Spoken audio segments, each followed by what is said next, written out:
Good morning and welcome to Home Affairs 2020, the 6th Internal Security Forum, Prague.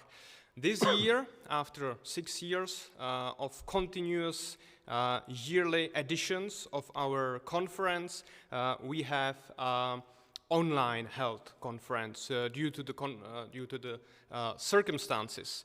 Nevertheless, we managed to put together some panels, some topics to be discussed under this global pandemic of COVID-19. And I'm very pleased that we can welcome some speakers on topics of high importance.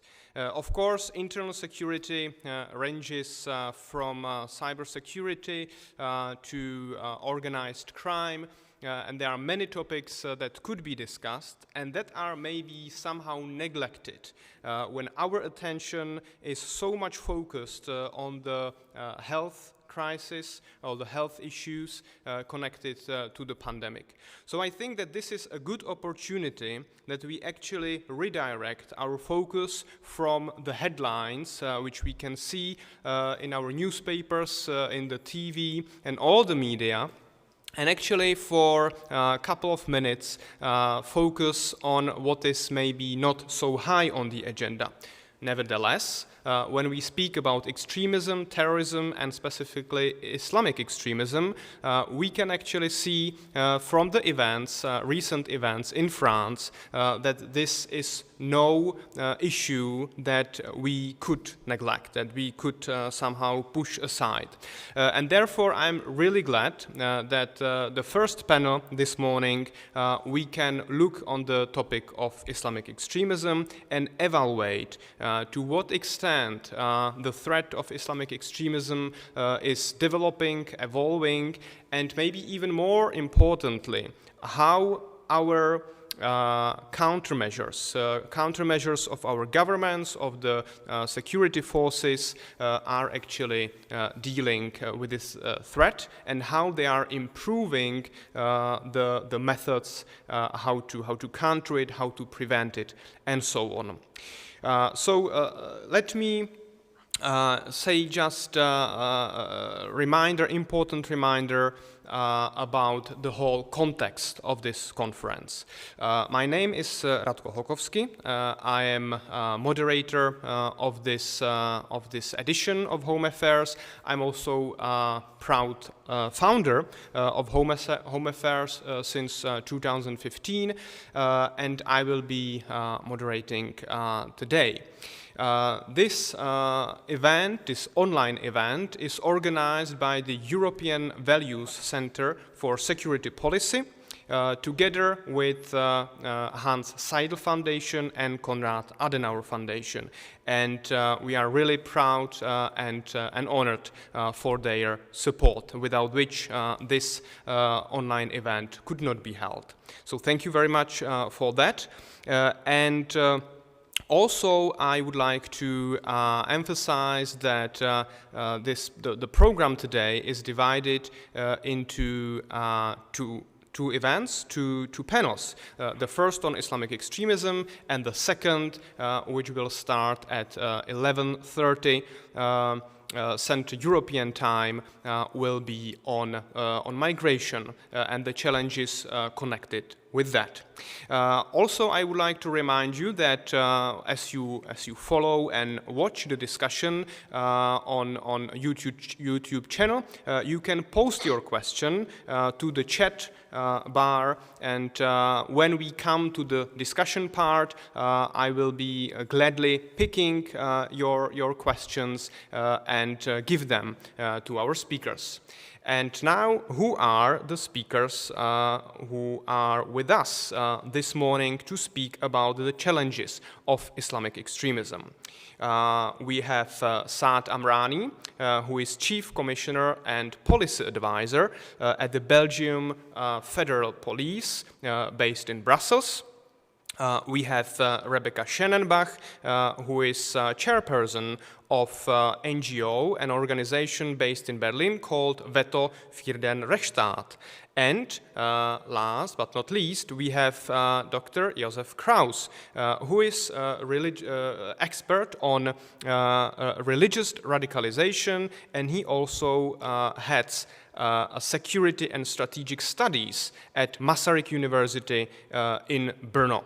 So thank you very much for joining us, all three speakers.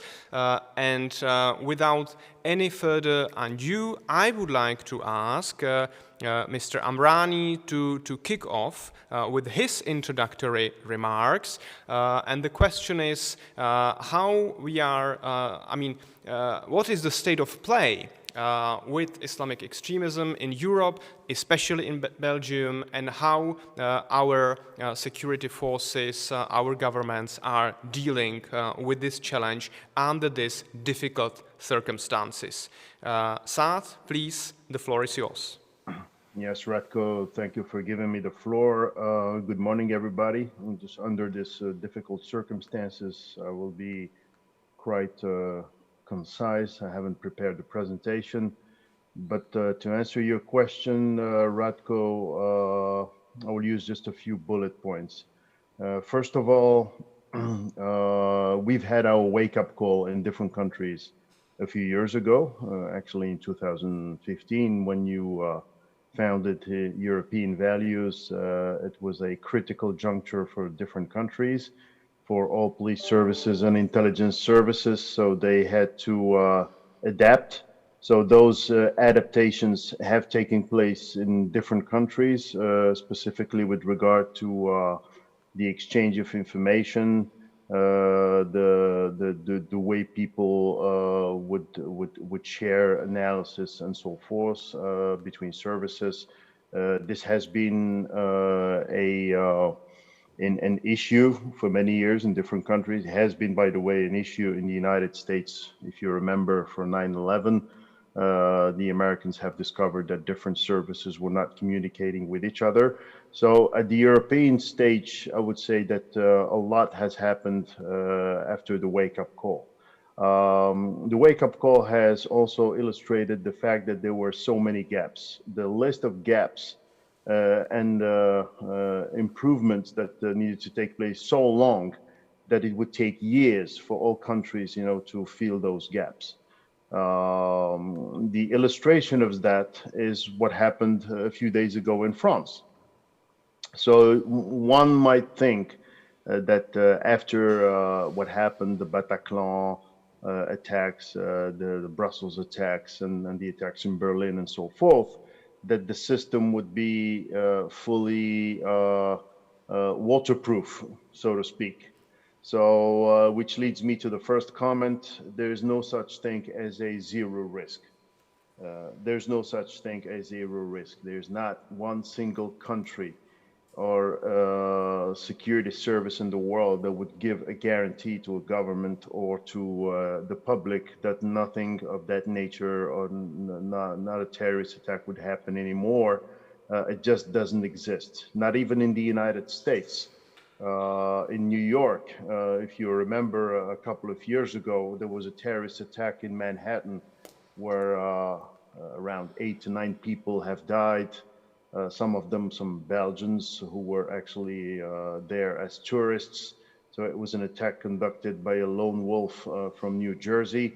So even in the United States, after 9/11, after tens of billions of dollars spent by the American government and the NYPD, they weren't in a position to detect and neutralize and prevent the action of that lone wolf. If I'm not mistaken, it was from Uzbekistan. Yes, that's right. It was coming from a very small community living in New Jersey, and he managed to slip through the security services. Why am I using these examples? Just to illustrate that the zero risk is a notion that needs to be taken into account from a security and a law enforcement standpoint.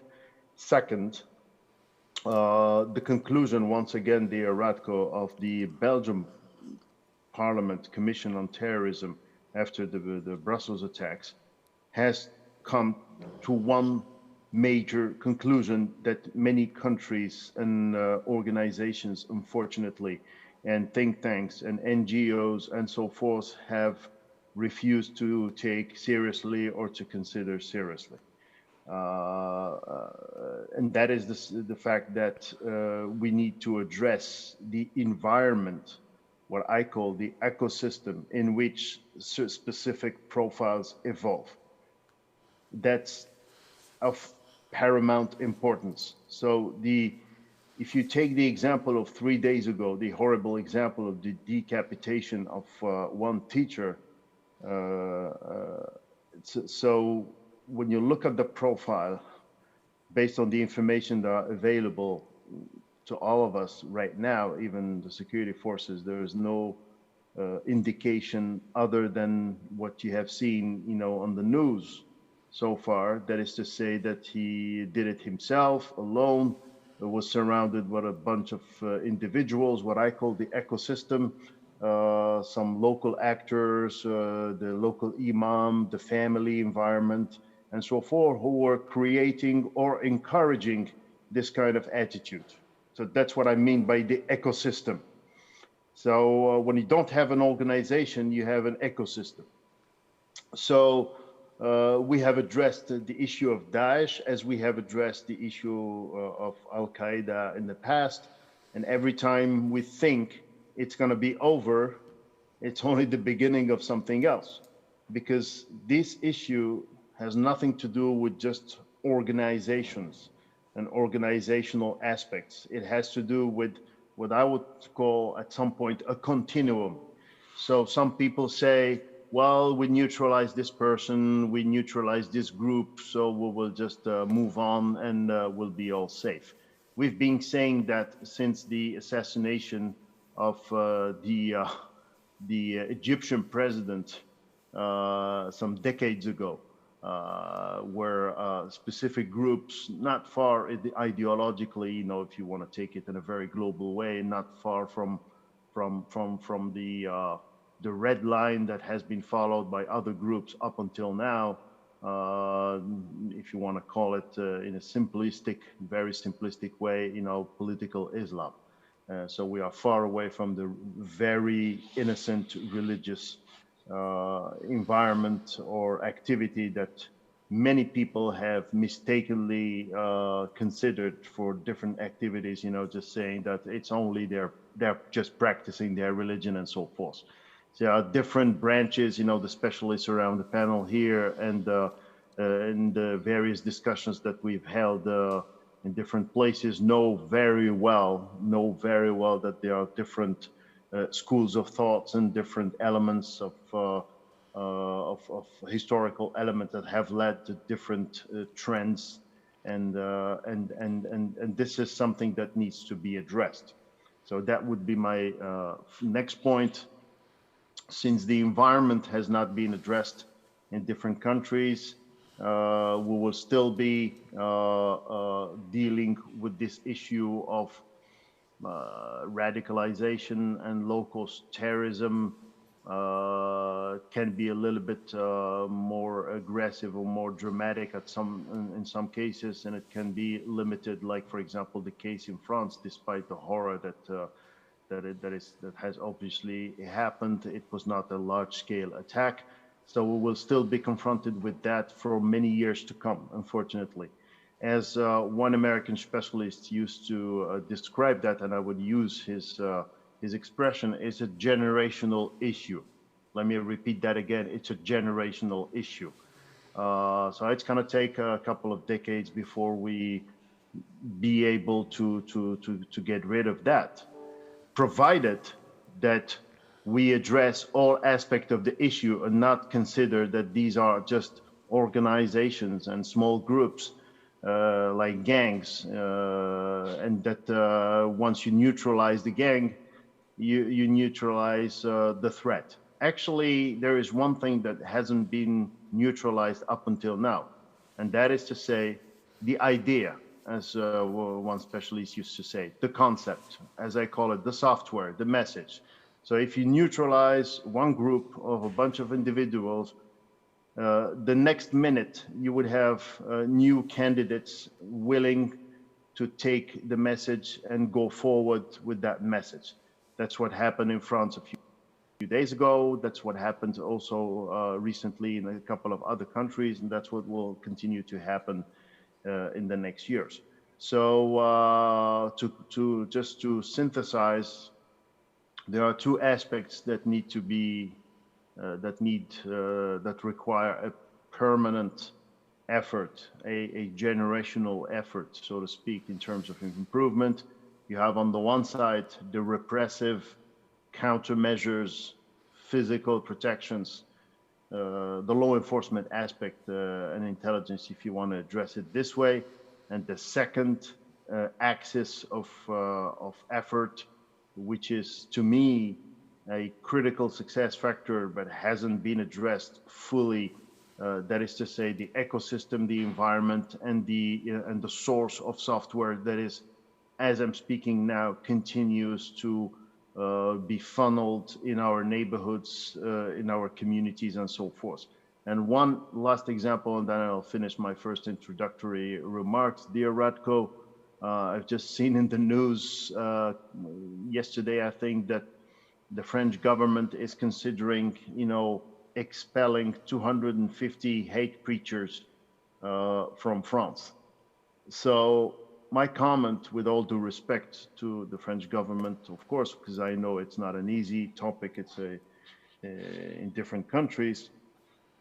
After the Bataclan and after what happened in France, in Belgium, and so forth, how come 5 years later they are considering all of a sudden expelling, 250 hate preachers? Why hasn't been done before?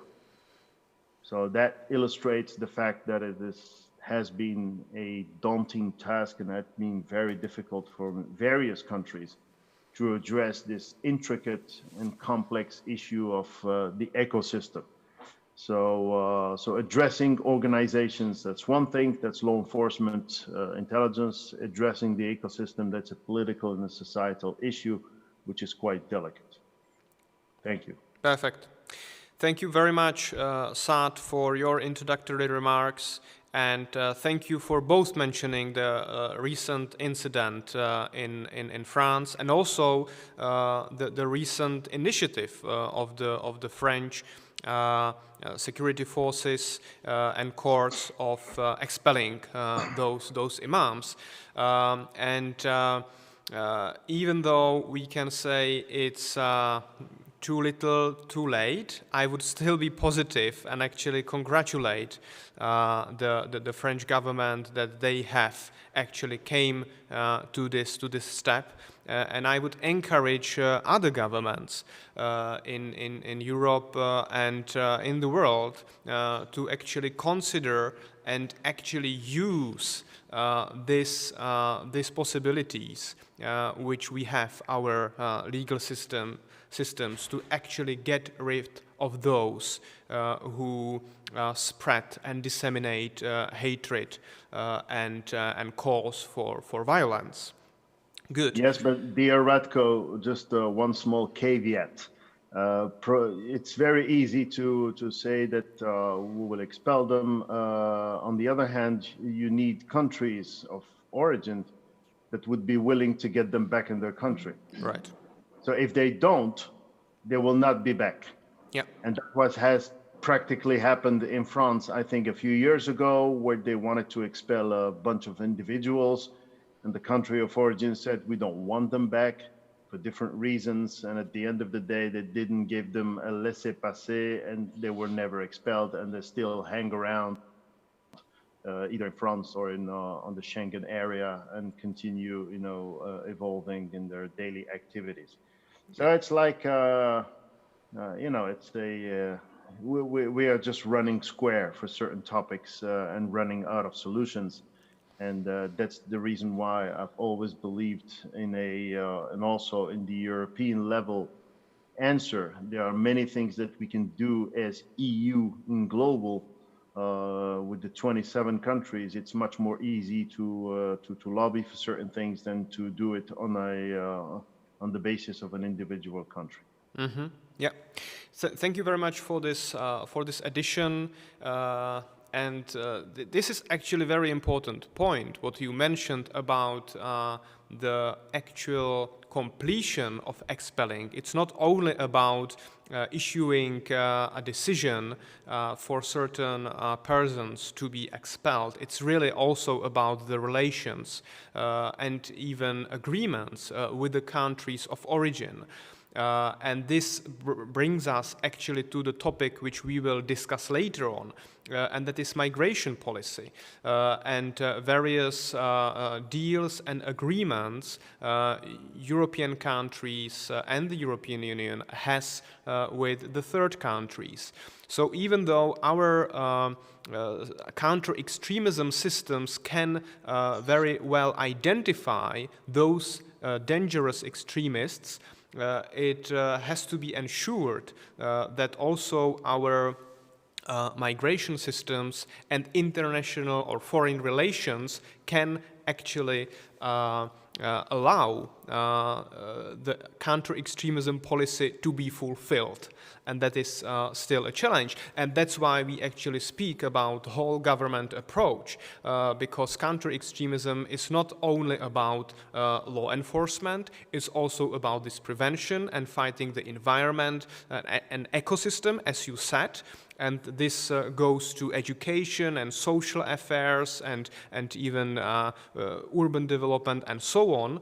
But it also goes to foreign policy, migration policy, and so forth. So it's a complex issue which cannot be solved just by the police or Ministry of Interior, and therefore we need to discuss this in a really complex way.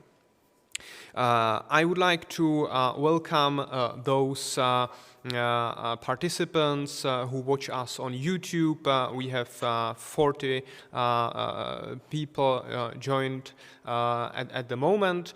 And now I would like to ask Rebecca Schennenbach to give her introductory remarks.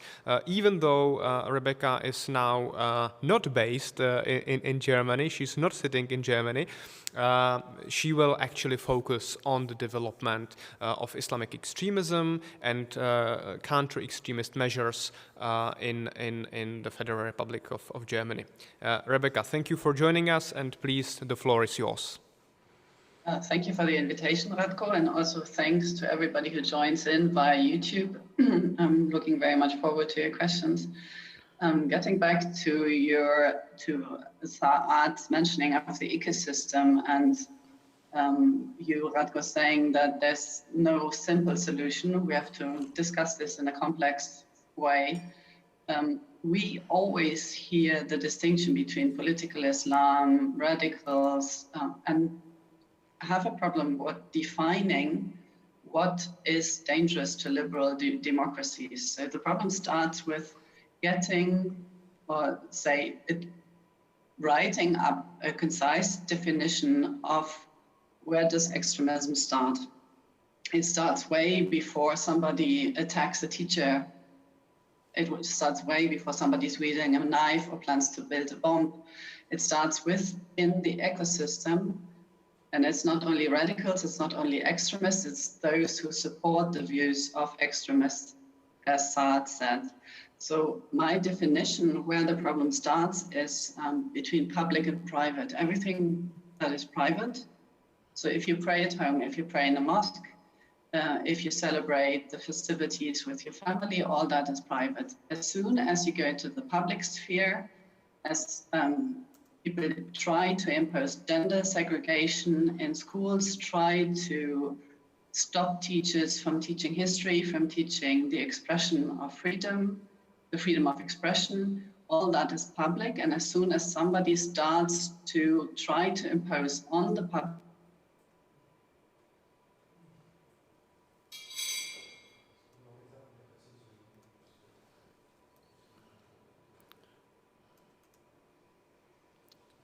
Co pak se děje?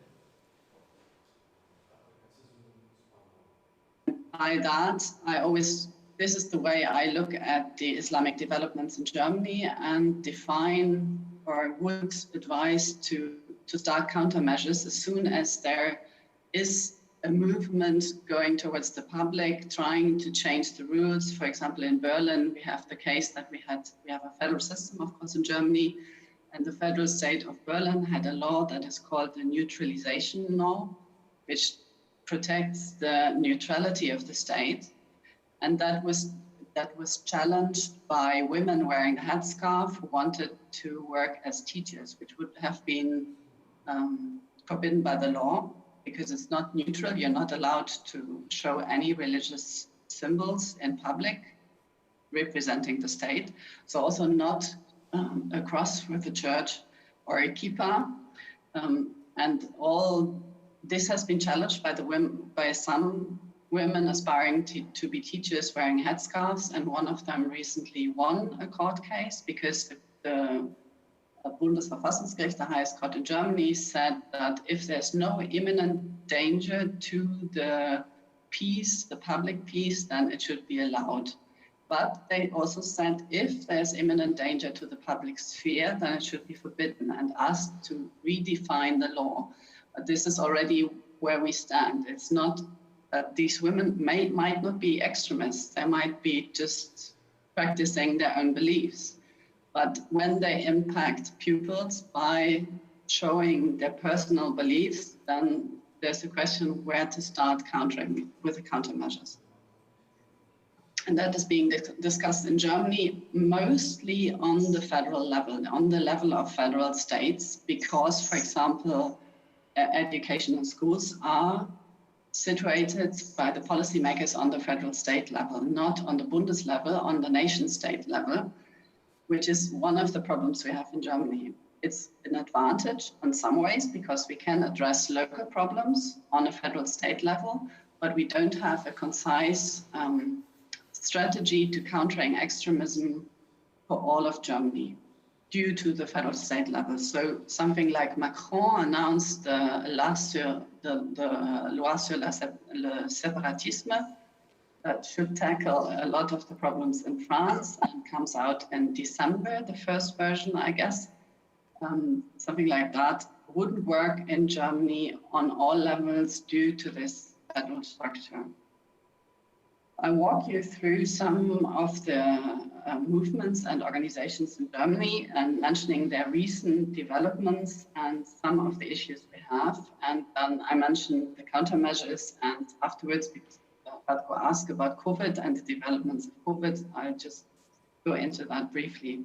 So the biggest, the majority of German Muslims is of Turkish origin. It had been till 2015, there have been 70% of German Muslims were of Turkish origin.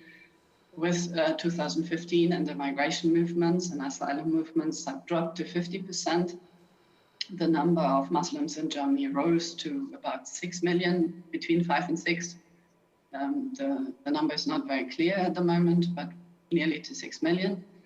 And but still, the Turkish led mosques, the mosques founded by the Turkish Authority for Religious Affairs, Diyanet, the DTIB in Germany, is the biggest part of mosques in Germany.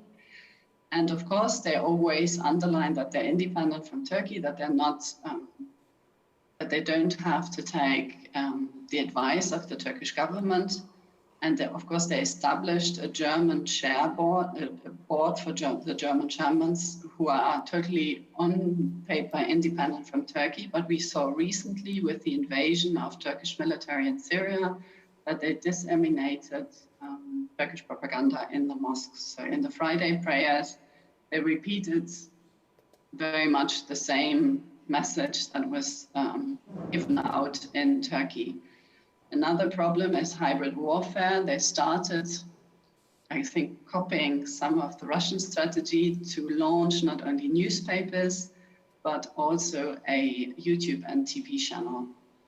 So to disseminate in the Turkish language, but also in German, for those who are of Turkish origin, some of the messages given out by the Turkish government, and it's a combination of nationalism and religious let's say, fundamentalism that is fed to the German Muslims.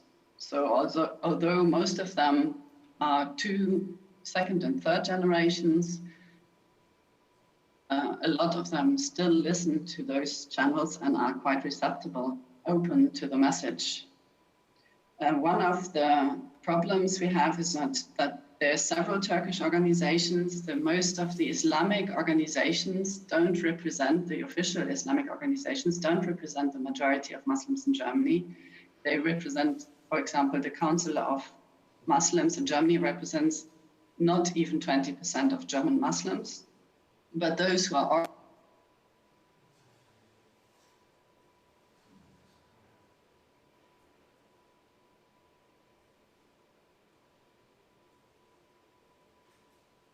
grey wolves.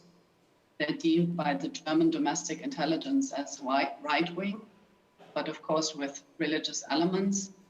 And they successfully managed to do youth work and to even win over the third and fourth generation, and also to infiltrate some parties. So they managed, we had local elections in the state of North Rhine-Westphalia in Germany. They managed to get some of their candidates into different parties, also the CDU, and they were indeed elected. But when they were accused of being part of the organization of Grey Wolves, and they were even shown proofs, then some of those who also are part of the Grey Wolves but in other parties, said no, they're not. So they have set up a system as well that they protect themselves. And because it's perceived as being opposite sides of the political spectrum, and most people would think that they don't work together, it works quite well. So if somebody from the Greens or the SPD says, no, those guys in the CDU, I don't agree with him at all politically wise, but he's not part of the Grey Wolves, and they also being part of the Grey Wolves, that works. And it's very difficult to cut through that net. They are not only on the political sphere a problem, but they're also, like we have seen in Vienna and Austria, attack sometimes. For example, they attacked in Vienna a demonstration of women, of Kurdish women, and they also are set to threaten in Germany Kurdish activists. Kurdish shops in Berlin, their windows are smashed. It's very difficult to catch the perpetrators, but most of the Kurds would say it's some of the Turkish organizations, and very often it's the Grey Wolves. That is one of the recent developments. In general, we have seen clashes between ethnicities and religious groups. There's, of course, always a mixture of both. So we have seen clashes of Kurds and Turkish. And we have seen Yazidis being threatened by Turkish and Arabic perpetrators. So that's another element that might be tackled also on the panel of migration, where we see that the clashes that we see also now here, I'm in Israel at the moment, we have seen clashes concerning the conflict in Azerbaijan. So these kind of things also are important to have a look at, because it's overlapping migration issues, ethnical issues, and religious issues. Another organization that has been quite successful in infiltrating on the political level is Milli Görüş. It's also a Turkish-based organization founded by Necmettin Erbakan with very fundamentalist or extremist views, also regarded by the domestic intelligence service in Germany as dangerous. They also managed to set up some candidates for the Green Party who were also elected in these communal elections in September in Germany. And they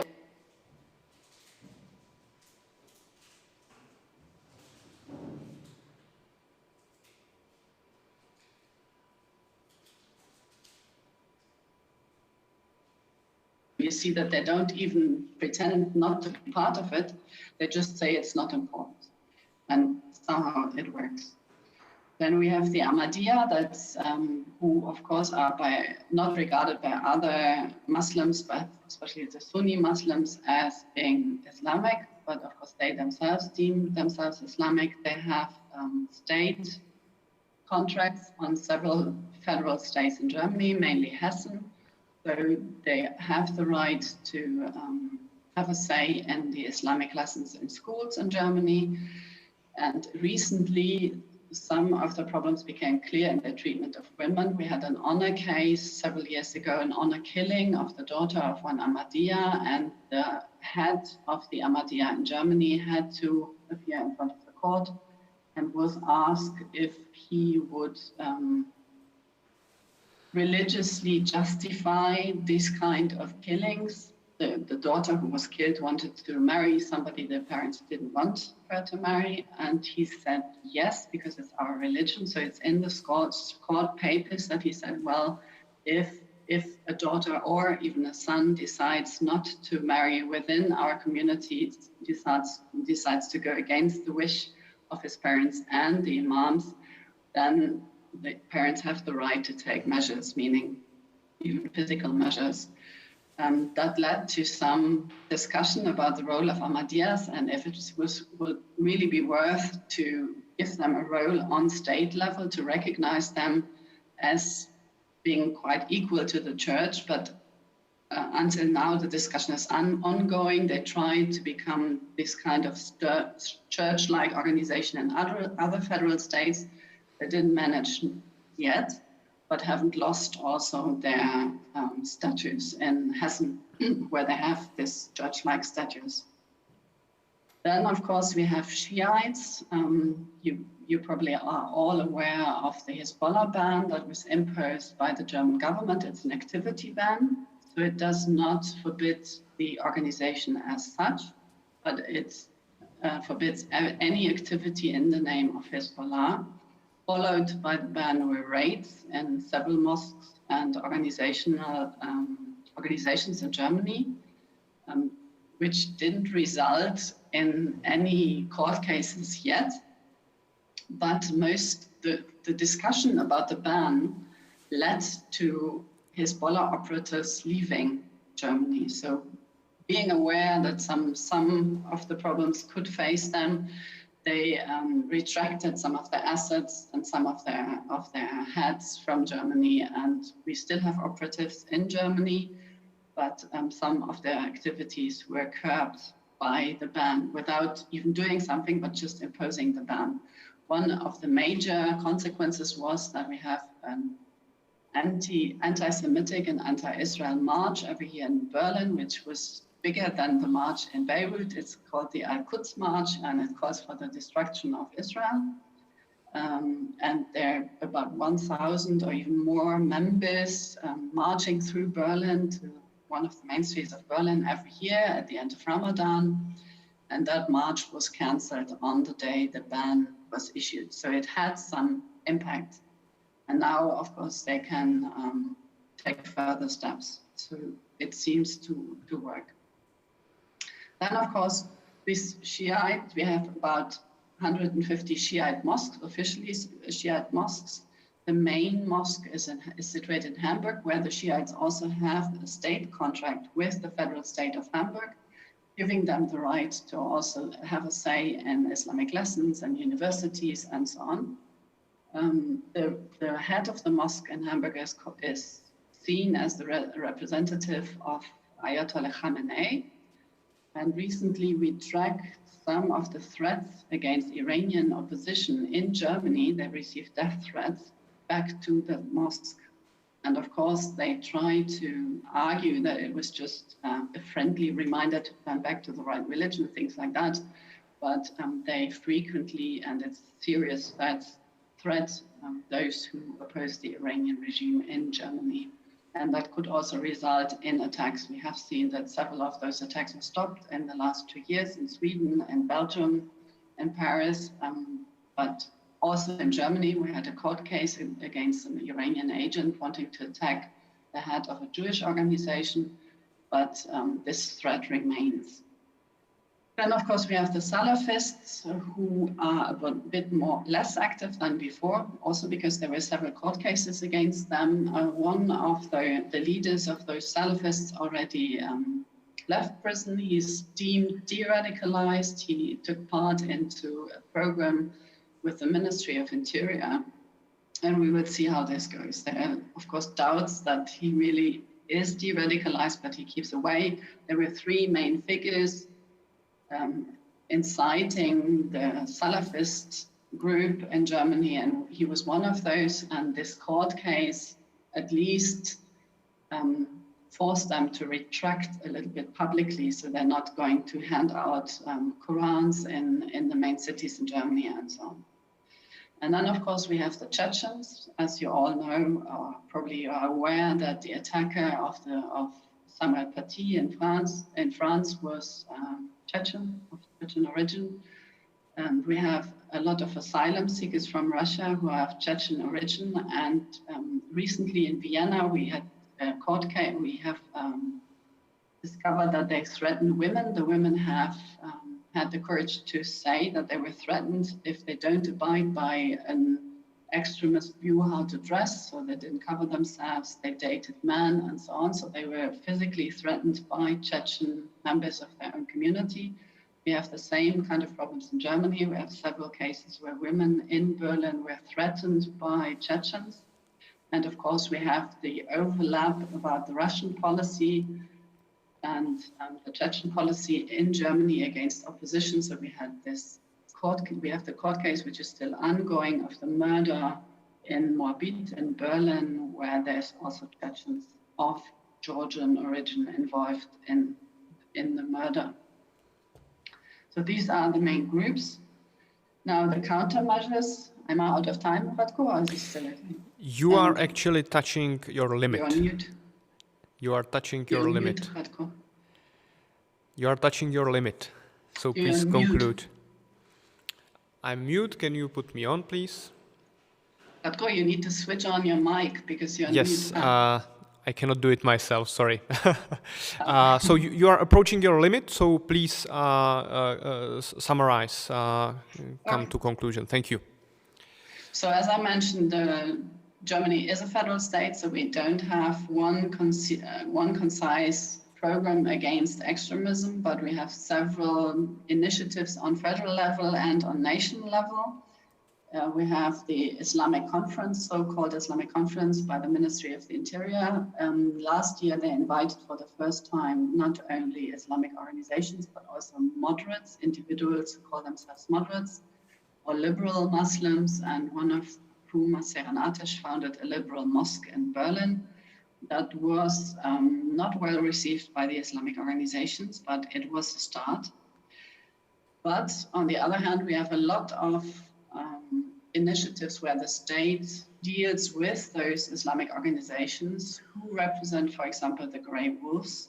So we have a program funding mosques. It's called Integration via Mosques of about 5 million, where 4 mosques or 4 organizations are chosen to work and to integrate the refugees, but also others who arrive. That is quite questionable, especially seeing that those organizations can be quite extreme. We have a financial intelligence unit that was before in the BKA, but now is seen at the customs level. They have problems setting up. They're quite new. They existed several years, but the new customs initiative of looking at money laundering and terrorism financing is quite new, and they're now being investigated themselves because some of the investigators on several levels said that those, when they let them know that there is a problem with terrorism financing, they didn't actually try to do something about it, and this is being investigated. So it's new and it's a bit wobbly still. Apart from the integration via mosques, we have several initiatives where the Islamic organizations are the only ones saying, here I am, when there's, for example, a discussion what to do about schools, like the problems in France. How do we talk to the pupils and their parents? And if they want to have a handout or somebody calling for moderation, for example, in Ramadan, not to pressure other pupils to also fast, then the only ones being there saying we have a strategy is most of the time the Muslim Brotherhood or the Salafis, because they're quite well organized, which poses, of course, a problem for the government. So their mind-wise would be to stop using Islamic organizations at all, because I don't think it's necessary. Integration is always of individuals, not of the religion, and not via mosques, but on the level of an individual who is responsible for himself. So that we can expand on that in the questions. Just a quick one on COVID. We have seen an initiative of several mosques to start a public call for prayer during COVID, citing the need to comfort their members, although most of them don't live in the vicinity. That resulted into gatherings outside of mosques, because that was of course, marketed by extremists as a victory, that the public call of prayer for the first time in Germany was being held. And of course, people gathered to hear it and didn't abide by the social distancing rules imposed by COVID. That was one of the things. We had about, we have 100 mosques roughly called publicly for prayer during COVID times, until they were allowed again to gather in the mosques. We will see if that starts again, if COVID measures are imposed again. Another one was that the head of the Muslim Council in Germany tried to convince the broadcaster, the public broadcaster, the state broadcaster in Germany, to call for a cut for donations to the mosques via the broadcasters in COVID, arguing that during Ramadan, nobody was allowed to gather in the mosques, so they need their funds, and he wanted to pressure them to issue a public call for donations. They refused. He didn't manage to do that, but that was one of the tries we have seen during COVID, and of course, the rise of conspiracy theories, not only in Muslim communities, but also in other communities, for example, the Russian Orthodox community. The head of the Russian church in Germany said that COVID is due to homosexuality. So we have seen quite a few of these problems arising during COVID times. So I end my presentation with that, and I think we can highlight some of the aspects later. Perfect. Thank you very much, Rebecca, for your introductory remarks. I especially liked or appreciate your comment on Hezbollah, and I think that this is a very relevant follow-up question for our panel. So I would definitely like to pick that question again after we have also the third introductory remarks from Dr. Josef Kraus. And he will focus on Central Europe and his perspective on Islamic extremism and countermeasures today. So, Dr. Kraus, please, the floor is yours. Thank you for the floor, and hello everybody.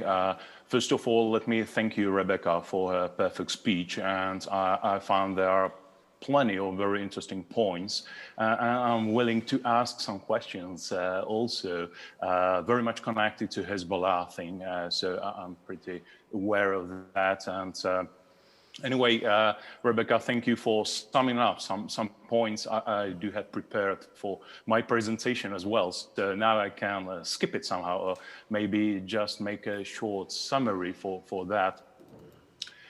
Basically, if we speak about Islamic extremism, well, yes, definitely Islam, as can be seen, or Islamic extremism can be seen as a huge or important threat for European security.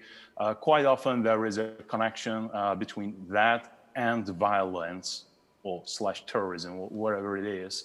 But frankly speaking, a lot of those problems connecting to security or violence are based on socio or economic or ethnic or political reasons as well. So the religion is not the only dimension of the problem or security threats. Of course, there is a huge problem with hosting Islamic community in a non-Islamic territory like the Europe itself.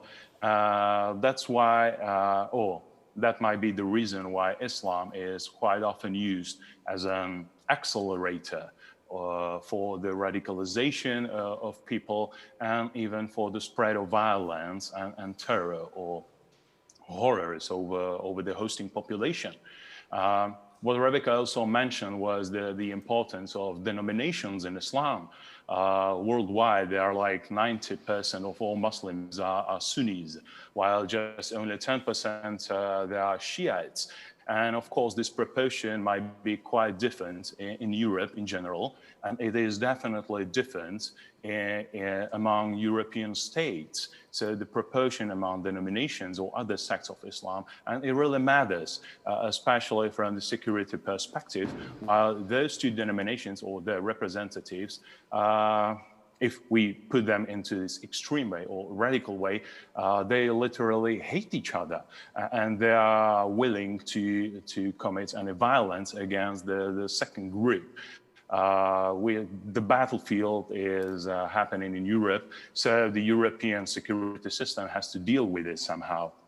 On the other hand, and it's been mentioned here as well, quite often this animosity is combined with ethnic animosity that's been brought by immigrants from their country of origin, and has been the key for the violence or the source of violence among immigrant groups, again, at the European battlefield. Of course, the word battlefield is extreme in this case, but I'm pretty sure you know what I mean.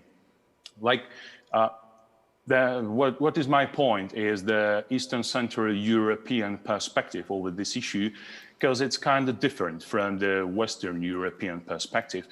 For instance, if you look at the map of the Muslim community in Europe, you might see huge differences between the Western Europe and the former Eastern Europe.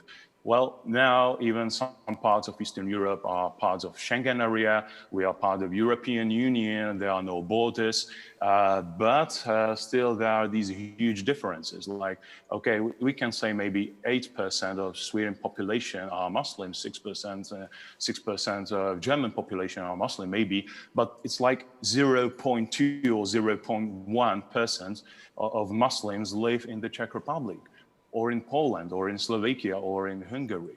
So that is this Eastern Central European perspective, which is really different, because we deal with different security issues, different security threat than states like Germany, France, Belgium, or Netherlands, of course.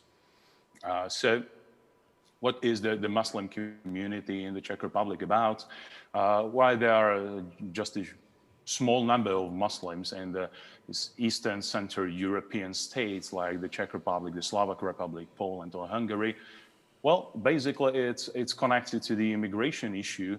While the immigration to these countries started in 80s of the 20th century, but it's been limited for just a small numbers of university students.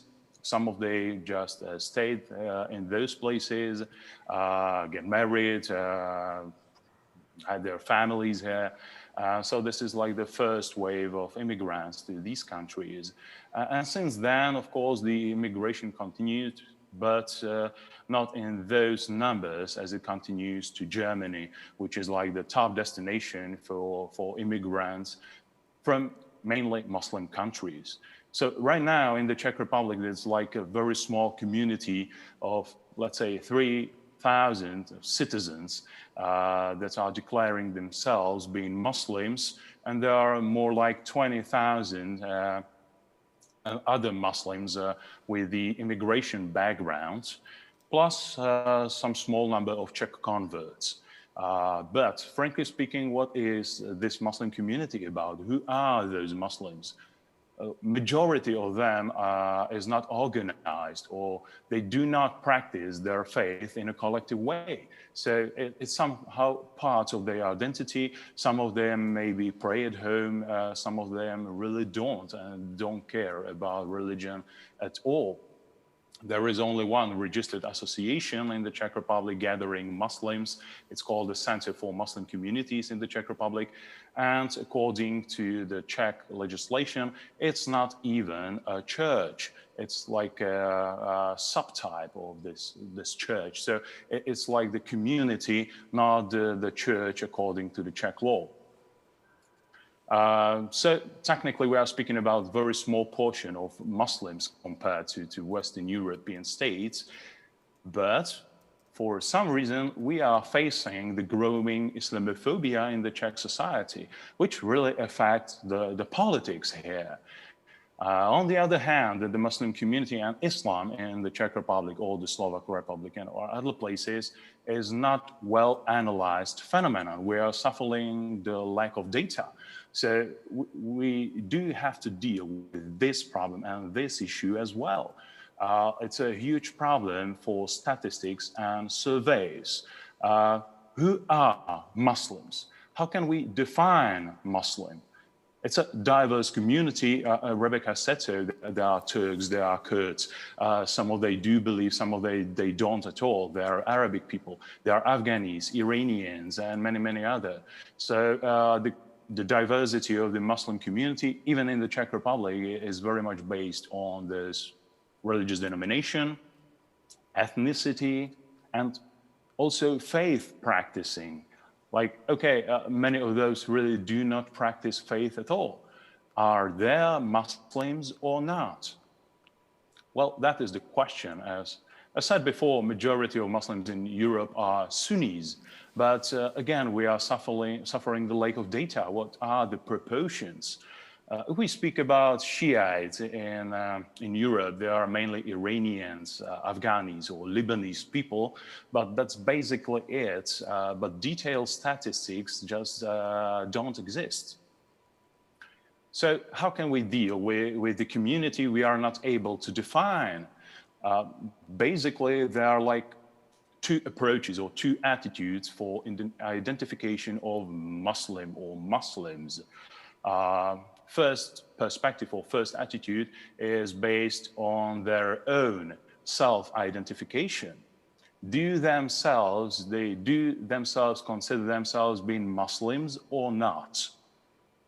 If they say, okay, I'm Muslim, we have to count him into statistics or a survey as a Muslim. What kind of Muslim is he? Do he practice the faith regularly or not? Does he believe in God in general? I guess so, if he considers himself being Muslims.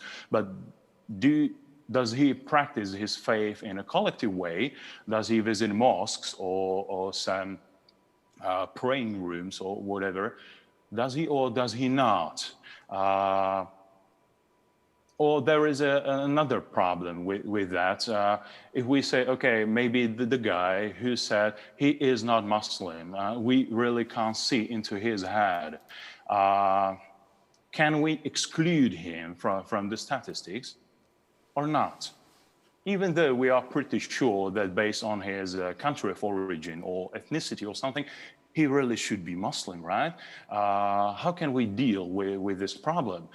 Rebecca told us about the Great Wolves, the organization which is very much based on the Turkish nationalism. And from its origin is really the nationalist or chauvinistic organization. But in reality, we can even find some points that are connected to religion and to Islam as well. See, there is a development of such a phenomenon in a time. So what should we do actually with these people that are maybe from a different country or from the different places or from countries with the Muslim majority or something, or just the people that their parents came in a history from those countries that might be labeled as Muslim or Islamic countries? Do we consider them as a Muslims or not? How can we deal with such a phenomenon from a perspective of statistics or the perspective of politics or security? See, that is very challenging for us. especially if we can see the rise of religious extremism, violence, and the sectarian tensions worldwide. But of course, we are dealing here with the European region or European territory.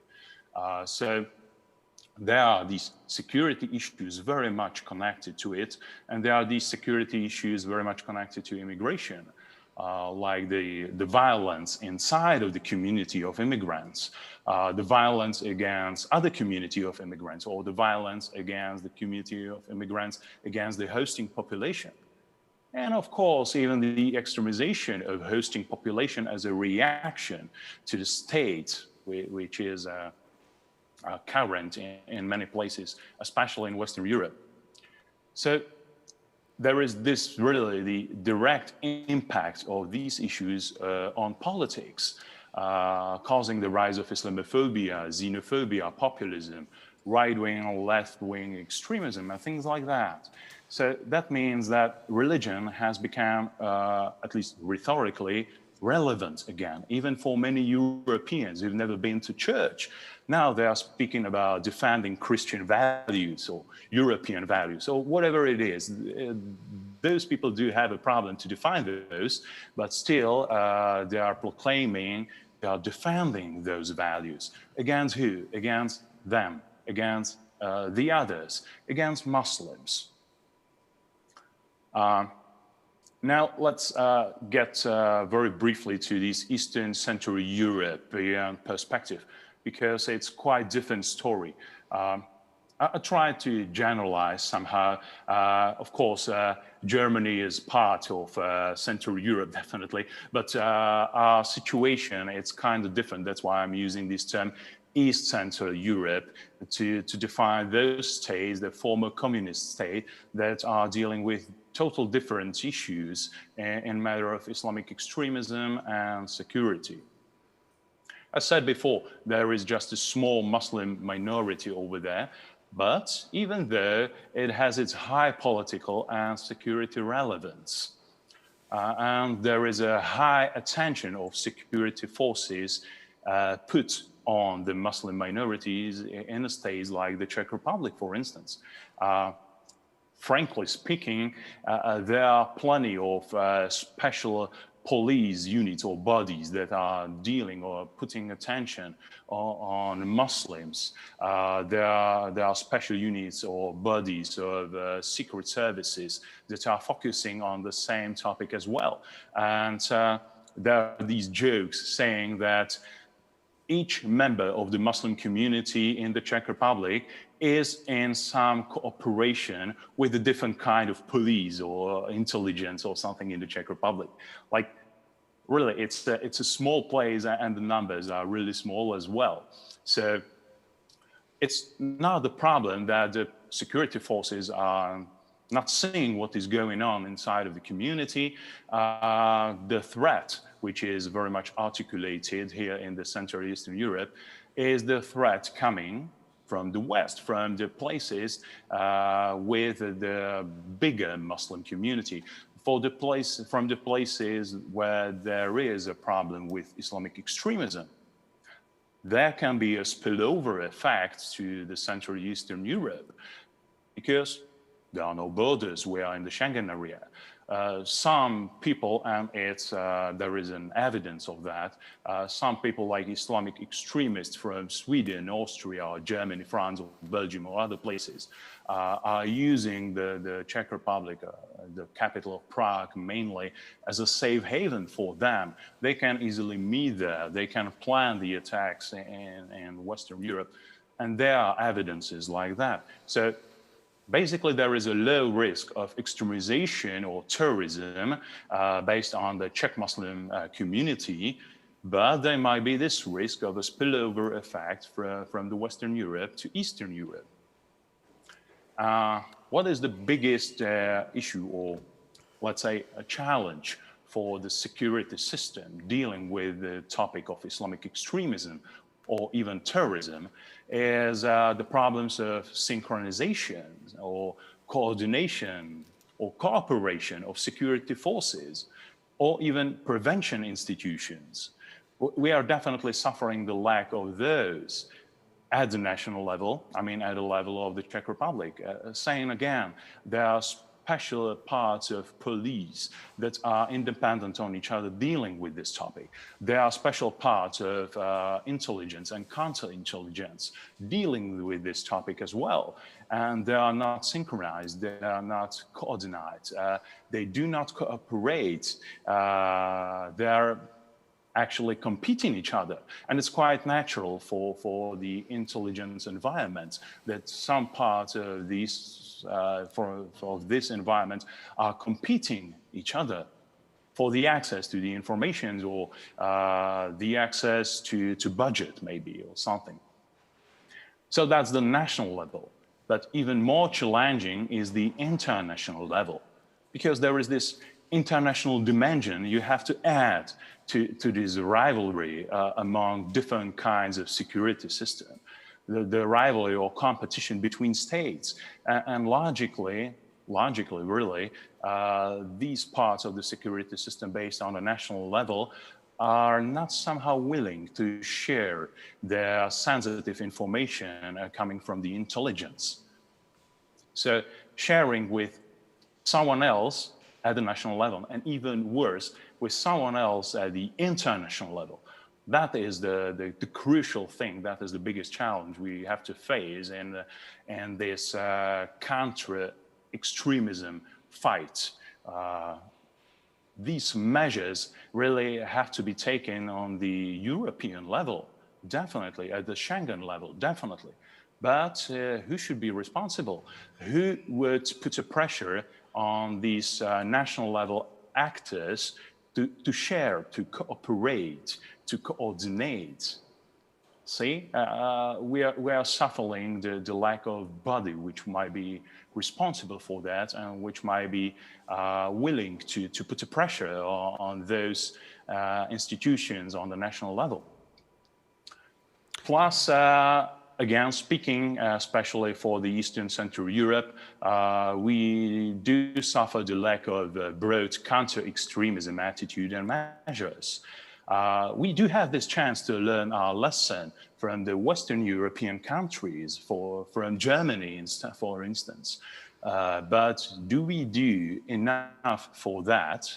And again, I'm very much skeptical about it, based on my own personal experience from the Czech security environment. And I'm really experiencing that because I'm a lecturer of many these parts of the security system that has to deal with the Islamic extremism or terrorism. And what I can see is a huge arrogance or even ignorance of not all of those, of course, but many of those, if they do have to deal with the issue of Islamic extremism that doesn't have borders in Europe. They say, okay, it's not our issue, it's not our problem, it's the problem of Germans or French people. What should we do? Do we have to participate on solving German issues? And it's very difficult to explain them that everything is connected to anything. And we need to cooperate very deeply, and we have to share information, and we have to work with our colleagues. And luckily, there are some projects for this mutual cooperation based on that, but still it's very difficult to really make it effective. So especially if we do suffer, or if we do have different threats to different referent objects, the people of the Czech Republic are not threatened by Islamic extremism, which is based in the Czech Republic. Definitely now that it's a very low threat, but it doesn't mean it's going to be always like that. Dr. Kraus, can you please move to conclusion regarding that your time? That is basically the conclusion. I was just about to end the presentation. So what I'm speaking here is to put a pressure on these counter measures, counter-extremism measures that should be put on this international level, at least at a level of European Union or the Schengen area. And we are desperately looking for developing such an effective system that might help us to deal with the Islamic extremism, not only in the Czech Republic, of course. Thank you for your attention. Excellent. Thank you very much, Dr. Kraus, for your remarks. It's actually very good that you emphasize the Central European perspective, because this is precisely what we are trying to emphasize at the Home Affairs conferences over the years, that we need to learn from the experience of the Western European countries.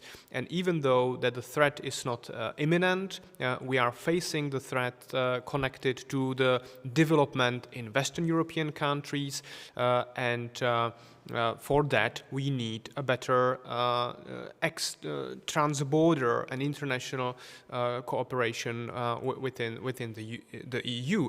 And perhaps one of the examples of this international cooperation could be a collective agreement on persecution of certain terrorist or extremist organizations. So here I would like to ask for your opinion about the effect of banning Hezbollah or activities of Hezbollah in Germany, and whether you consider this as something which should be adopted across the whole of the European Union.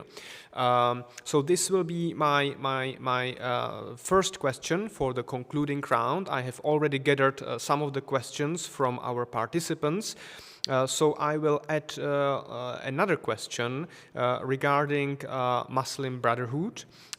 This is specifically for Rebecca in Germany, but I think that you can also, from the Belgian perspective, Saad, answer to that, whether Muslim Brotherhood is gaining some political gains in domestic politics, whether Muslim Brotherhood is able to effectively influence politicians in Germany or in Belgium,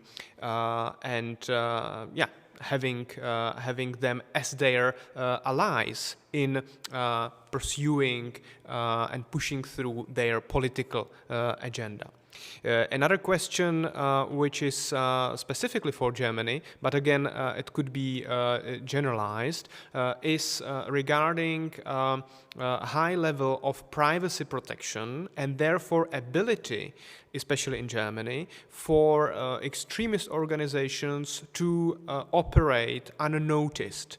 Basically high standards for privacy which allow which actually block or limit possibilities of the law enforcement and state agencies to follow extremist activities.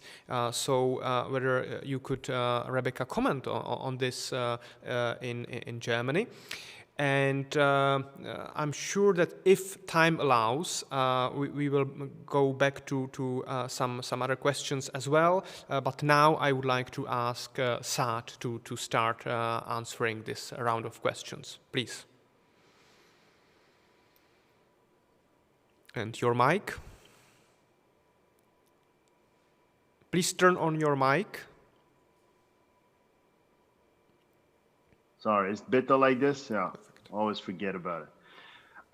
Thank you for giving me the floor. I will bounce back very quickly on a couple of things that have been said by the other speakers that I thank for their extensive explanations.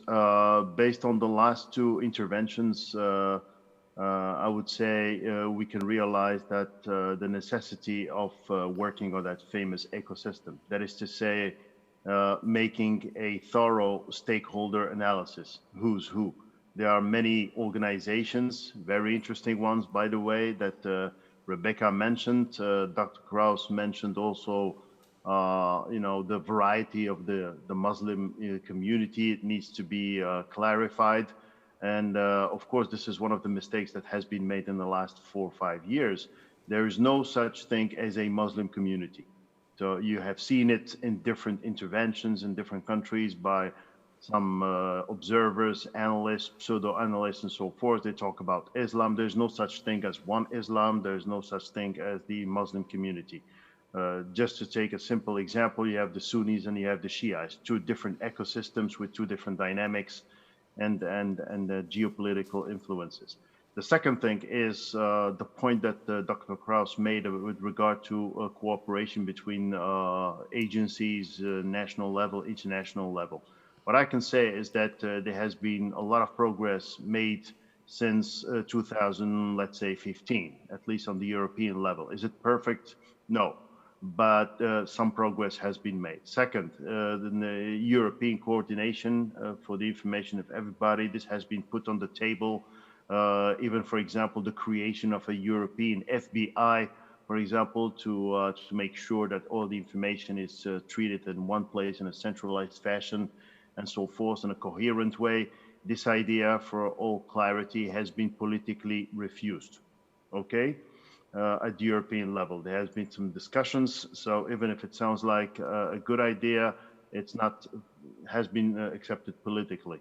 The second thing is this autonomy that has been kept by all nations and member states in Europe, with all due respect. So many countries want to maintain their autonomy, their the way they work and treat this kind of information, and that's the situation as it is right now as I'm speaking to you, despite all the efforts made by Gilles de Kerchove, the EU counterterrorism coordinator, who is, by the way, finishing his mission right now, will be replaced pretty soon.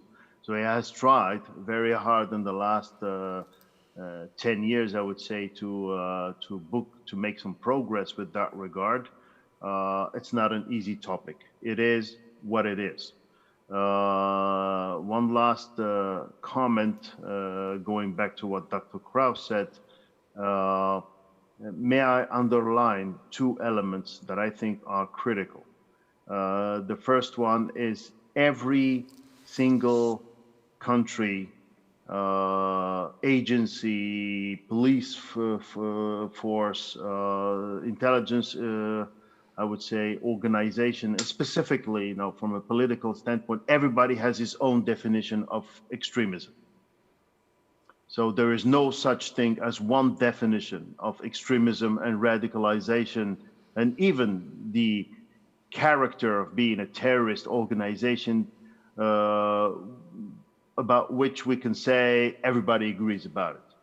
So if you have different opinions and different perceptions and different definitions and even legal definitions, then it makes the whole thing complicated. Let me give you one basic example.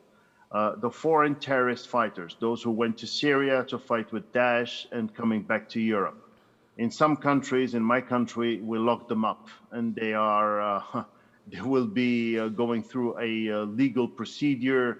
Their participation in a terrorist organization, even minor, makes of them, you know, a member of that organization, and they will be in court.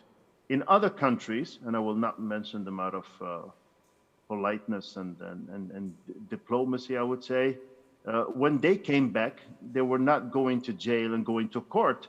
They actually got some help from the government to actually reintegrate society. They were considered as freedom fighters. Okay, I respect that. But once you have all these definitions, and as Dr. Kraus said, you know, the Schengen space, so in one country you go to jail, in the other country you're considered the hero, or you can be helped, and then you can start moving around the country. So those very individuals who beheaded and killed hundreds of people in Syria or Iraq will come back to the Schengen space, and if they decide to move to Prague or to any other country in the Schengen space, they will do.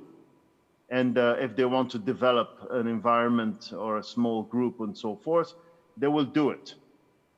I will just mention, without going into the confidential details, of one imam who has created a terrorist cell somewhere in the Schengen space and was at the same time planning to set up one in the outskirts of Brussels, which he didn't succeed in, but he succeeded in doing it, you know, in the other place and causing some trouble in the other place. That was a few years ago. So this is the challenges, the definition, which is not shared. The second element is the sense of urgency.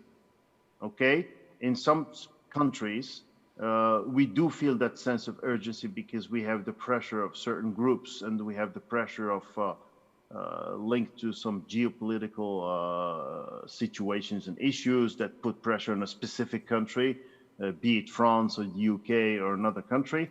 And in other countries like the Czech Republic or Slovakia or whatever, as Dr. Kraus said, I would comment it in this way, there is no sense of urgency.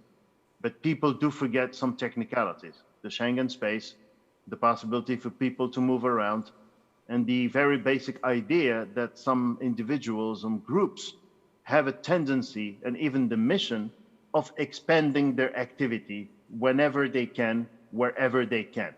So a place where you have nothing is not necessarily a place that you can consider as a safe place in 10, 15, 20 years from now. And those movements or phenomenons, I would try to describe it this way, are some phenomenons or movements that have a tendency to grow organically in a very slow pace, takes years. We think in months. Some people, and I will not mention certain groups, think in decades. So if they can achieve their objective in 10, 15 years, 20 years, for them, it's just fine. They have time. And some of them have proven since the 20s that they have time. And going back to the Muslim Brotherhood issue, this is part of my first comment on the definition. In some countries, they are considered as an issue, certain groups in other countries, and I think I've had this conversation with Rebecca, they get subsidies from the government to organize their weekly activities, with the specific hat, it's cultural activities, associations, you name it, and they get subsidies.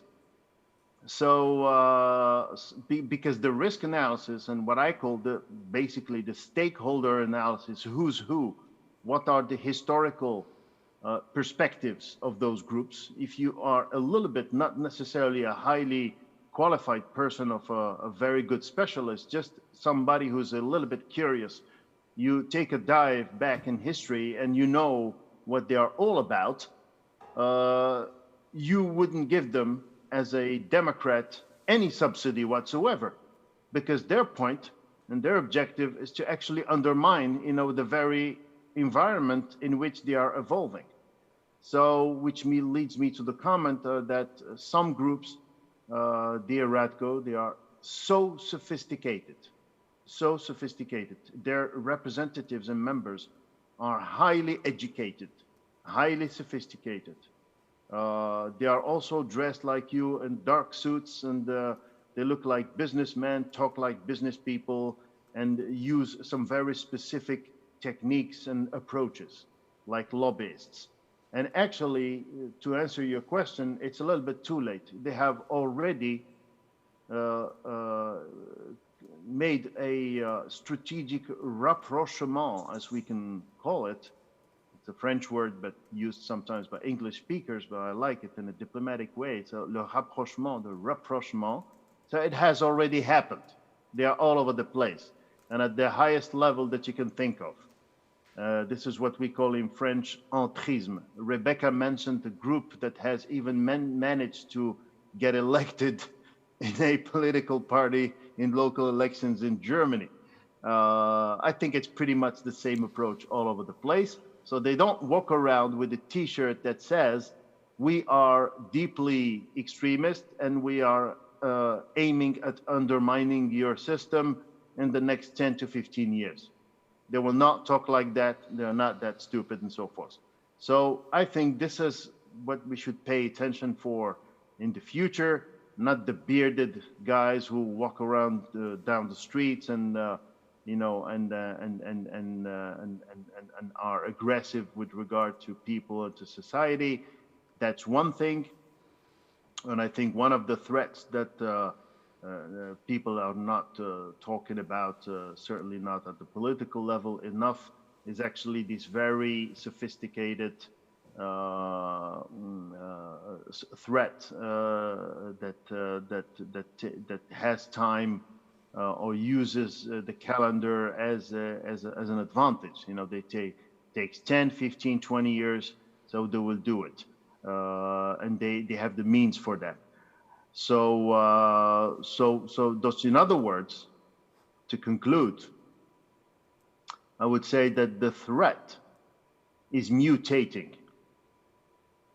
So since the beginning of all this decades ago, and if we go back to 2015, which is one of the various critical junctures, the threat has kept evolving and mutating.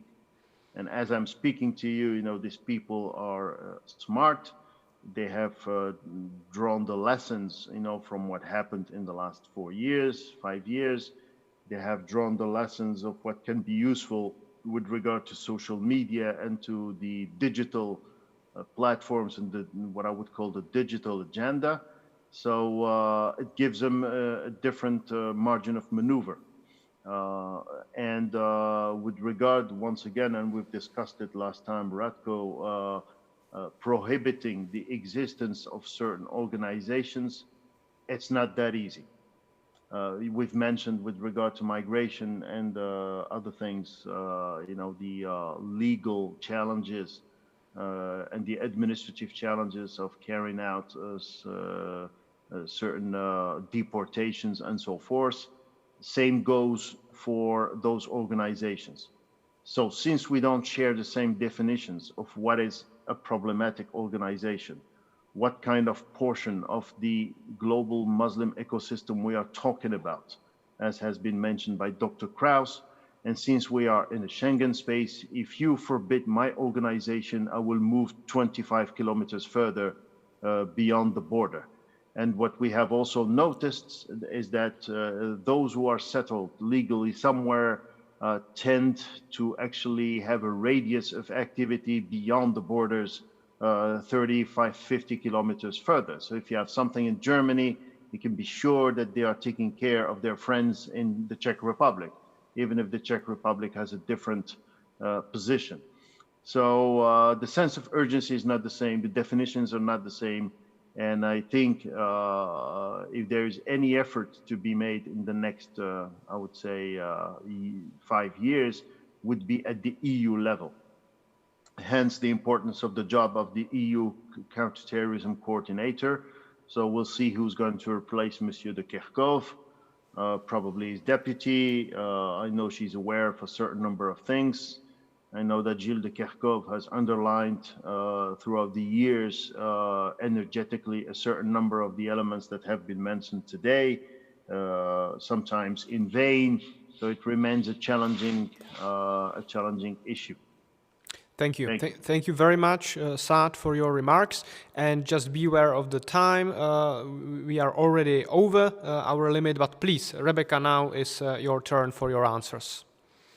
Okay, I'll start with the Muslim Brotherhood, as that was also one of the points Saad mentioned and one of the first questions. You might be aware that the Nazi regime did not only collaborate with Hussein, the Grand Mufti of Jerusalem, but also drafted Muslim soldiers during the Second World War. And after the Nazi regime was defeated, those who drafted those soldiers still felt responsible for them and set up a mosque in Munich. That was the first Muslim Brotherhood mosque. And by then, in the 50s and 60s, it was no secret. So there were newspaper articles about the Muslim Brotherhood. It was cherished as a Muslim Brotherhood mosque.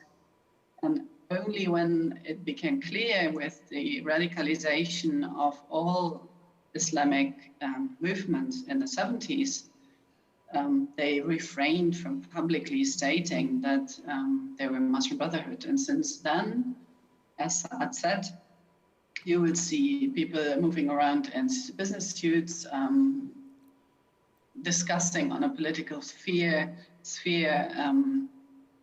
phenomenons like xenophobia and so on, and successfully infiltrating without being attached to a certain organization because they're also decentralized strategically. I would say influence in politics, yes. For example, the Ministry of the Interior set up a committee to fight the hostility towards Muslims, not Islamophobia. We fought very hard because they wanted to set up a committee on Islamophobia. So we fought very hard to make it not the critic of Islam, because that's a legitimate thing, but against the hostility towards Muslims. And in this committee, there are 12 members, several members with ties to the Muslim Brotherhood, which, of course, they would refute and say they just know some people and they met on several occasions and business conferences and so on, but they're not part of the Muslim Brotherhood. Nevertheless, they have repeatedly over the years met those representatives. And in Germany, for example, somebody like Tariq Ramadan, who is now a bit less cherished with accusations of rape against him, has been invited over several years from several representatives of political parties as somebody who is a liberal Muslim, furthering the equation of women and so on. One of the things they're very adept at as well is to use the current political mood. For example, the Fatwa board in Germany, which is a Muslim Brotherhood organization, nominated for the first time women. So we have this Fatwa board on a European level for several years, and we have a Fatwa board in Germany, which is linked to Al-Qaradawi, the spiritual head of the Muslim Brotherhood. And they, for the first time, nominated several women to the board and saying, look, we further gender equation, which of course isn't the case, because just being a woman doesn't mean that you want gender equality. You can also vote as a woman for the second status of woman, but this is how they present it to the outside. So they successfully managed to secure funds, especially with the refugee politics since 2015, also in integrating refugees. So they managed to convince several state ministries, several NGOs to participate in their programs. So in this sense, I would say, yes, they have a certain amount of influence on politics. Data protection, yes, it's very difficult. The law on the European level forced on all European countries ensures that it's not easy to observe people. Of course, physical observations anyway very difficult, because to observe one person, for example, somebody, a foreign fighter who returns from Syria, you need 30 police officers to observe him around the clock, which is a very difficult task, considering that we have several hundreds of returnees in Germany, more than 100 roughly 100 in Berlin. So just imagine the number of police officers you would need to physically observe somebody. It's possible to tap telecommunications, but it is very, very difficult. You have to have a soundproof reason to do that. You can't just say, I have seen him meeting somebody who's radicalized, and so I would like to know what he thinks. That's not possible. So yes, it is hindering the law enforcement to act.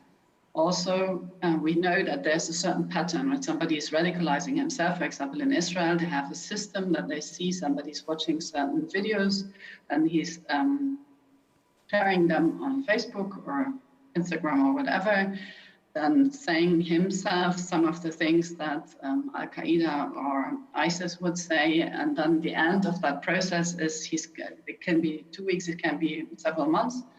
The person would say, I'm saying goodbye to my mother. In that moment, you have to knock on the door and ask, is your son all right? Or is your daughter all right? That is not possible in Germany, because just saying something which might be considered radical is no reason to really get the okay from a judge to observe that person, even to tap his phone. So yes, it's difficult. On Hezbollah, yes, I would advocate for a ban on Hezbollah on a European level. We have seen in Germany that it has an effect, that hinders them in their activities, that it makes it possible, for example, with the data protection to really raid some of their offices, which it disrupts their activities if they know their focus. The main argument against the total ban of Hezbollah on a European level is the diplomatic relations with Lebanon. I do think that it doesn't impact the diplomatic relations. We have seen the Netherlands banning Hezbollah, we have seen the UK banning Hezbollah. All of them have still diplomatic relations with Lebanon and, of course, with Iran. So there's no real reason for not banning Hezbollah, especially since we know that, for example, the attack in Burgas was perpetrated by Hezbollah.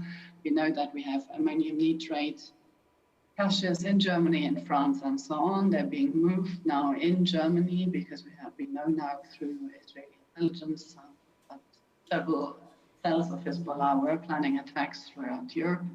So I think it is high time to ban Hezbollah on a European level. Mm-hmm.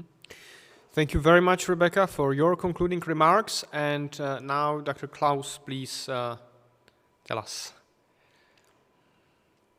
Yeah, I'm kind of lucky to be third in a row since there is everything's been said actually. And if I may, actually, I would like to use the last minutes of it to ask Rebecca a question instead of answering or everything has been answered. And it's related to this Hezbollah issue. Just for your information, I've been called this Shiite guy here. Not that I would be the convert, but I mainly focus on the Shia part of the world scientifically. So that's why I'm interested in the relations with Iran, Lebanon, and Hezbollah.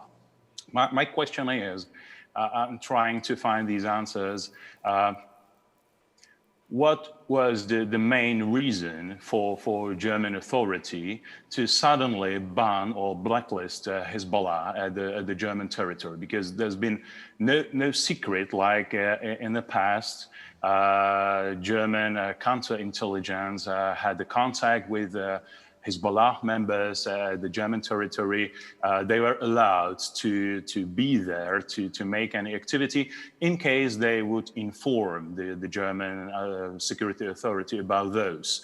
But now it's like a twist or something, and there's been this twist and German politics saying, okay, we are not discussing things with Hezbollah. We are not tolerating Hezbollah at the German territory. What was that about? What was the main reason for that? I'm really curious. Thank you for your answer. Please, Rebecca, very briefly, and then we conclude. Yeah, we have you're right, the German domestic intelligence knew very much about Hezbollah before the ban. So we have 900 operatives in Germany of Hezbollah. But they always thought that there's no imminent danger for the German public. Of course, they threatened Jewish entities, they threatened Iranian oppositions, but they always thought it's a minor threat. And then they got intelligence, not only that there is explosives stored in Germany and ready to attack, but also intelligence about Arab clans, Shiite Arab clans. It's a study from an Israeli expert who proved that they not only had direct connections to Hezbollah, channeling funds to Hezbollah, buying equity in Germany, but also trained members with heavy weaponry, machine guns and such. So they even posted photos of themselves with machine guns on social networks. And that impressed the domestic intelligence agencies and also furthered their willingness to really ban Hezbollah. It was a very highly political issue because the German government always tries to keep good relations to Iran, thinking that by maintaining those relations, they would have a moderate influence on Iran. Okay. I disagree, but... Right.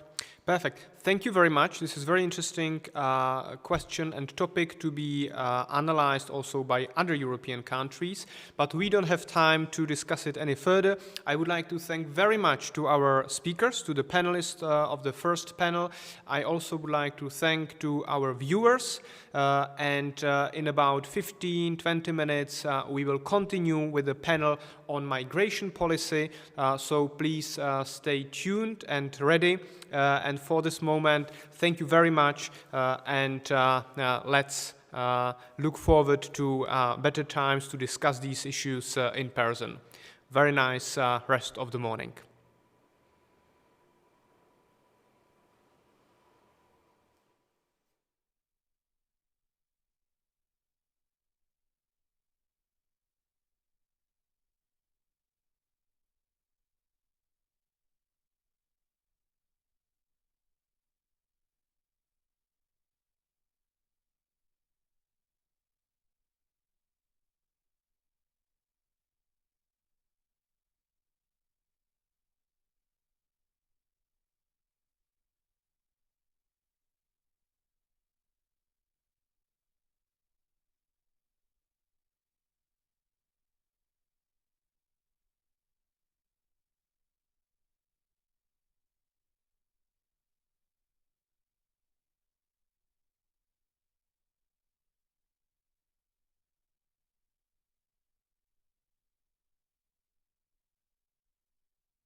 Hello, good morning, and welcome to the second panel of this year's Home Affairs, the Internal Security Forum Prague of 2020, and it's already sixth edition of our conference under the COVID pandemic. This time we are holding this online forum. And this topic is dedicated to the issue, this panel is dedicated to the issue of migration policy, asylum policy, and even though attention of the public, of our media is now looking more on the issues connected to the health crisis, to this autumn wave of the pandemic, we should discuss these issues, and we have several events and pieces of development in the area of migration and asylum policy to be discussed, because the European Commission has already 4 weeks ago issued its proposal for the reform of the asylum system. And of course, migration development, migration movement is not something that would stop due to the pandemic, due to the situation, so we definitely have many issues to discuss. My name is Radko Hokovský. I am founder of the Home Affairs, and I will be moderating this panel. The whole event is organized by the European Values Center for Security Policy, together with the Hans Seidel Stiftung and Konrad Adenauer Stiftung, and we are very grateful for their support and cooperation. Let me introduce you the two speakers, the two introductory speakers of this migration panel, and we are happy to have Vít Novotný, who is Senior Research Officer at the Wilfried Martens Center for European Studies based in Brussels. And we have also Jan Wójcik, who is a member of the board of the European Issues Institute based in Warsaw, Poland. So, without any further ado, I would like to ask Vít for his introductory remarks, looking at the migration and asylum issues from, let's say, Brussels perspective. Please, Vít, the floor is yours. Thank you very much, Radko. Thank you for this invitation. It's always a pleasure to be with you at Home Affairs. Let me start by saying that, indeed, as you said, migration never stops. This panel mostly focuses on irregular migration. That's what that was discussed, and that's what I get from the description. Nevertheless, let's not forget that on a typical year, 95% of migration into the EU is regular, legal migration,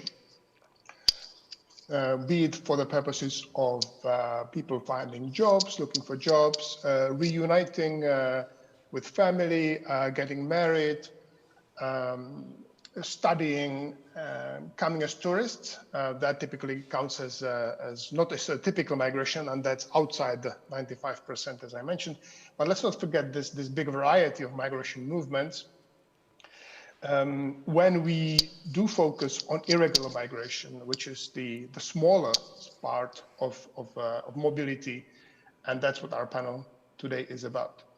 I think I will start with the new pact on migration and asylum, which is a set of proposals submitted by the European Commission almost exactly 4 weeks ago, on the 23rd of September. This set of proposals has been some time in coming.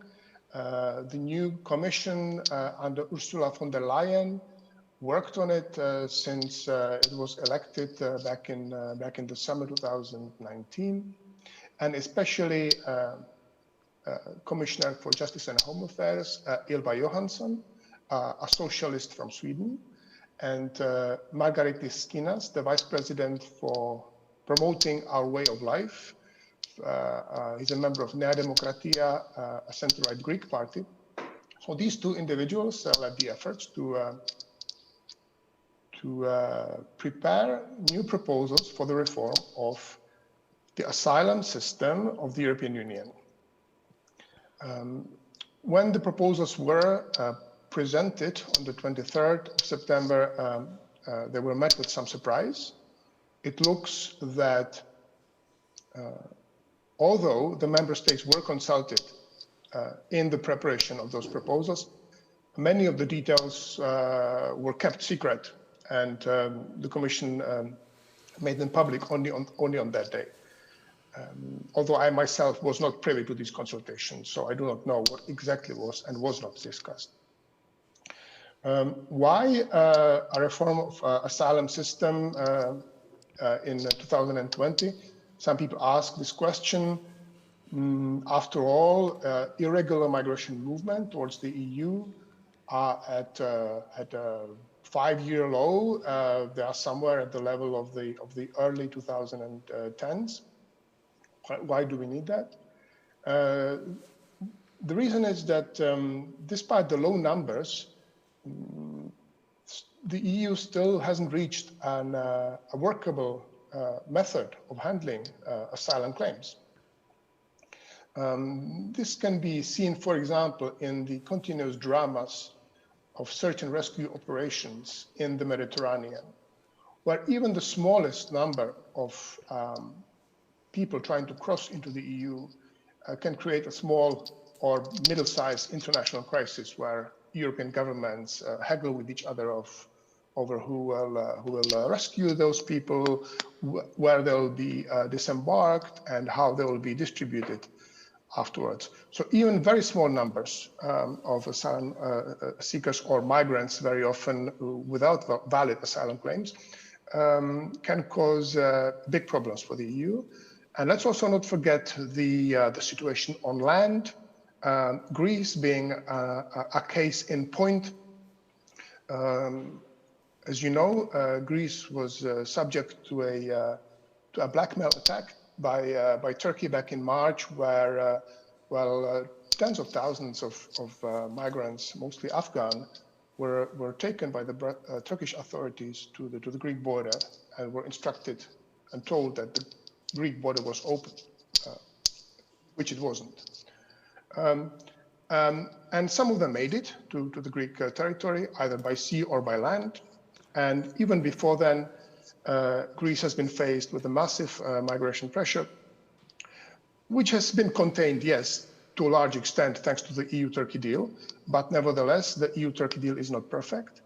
And Greece is facing the problem of having to look after thousands of asylum seekers without much support from the rest of the EU.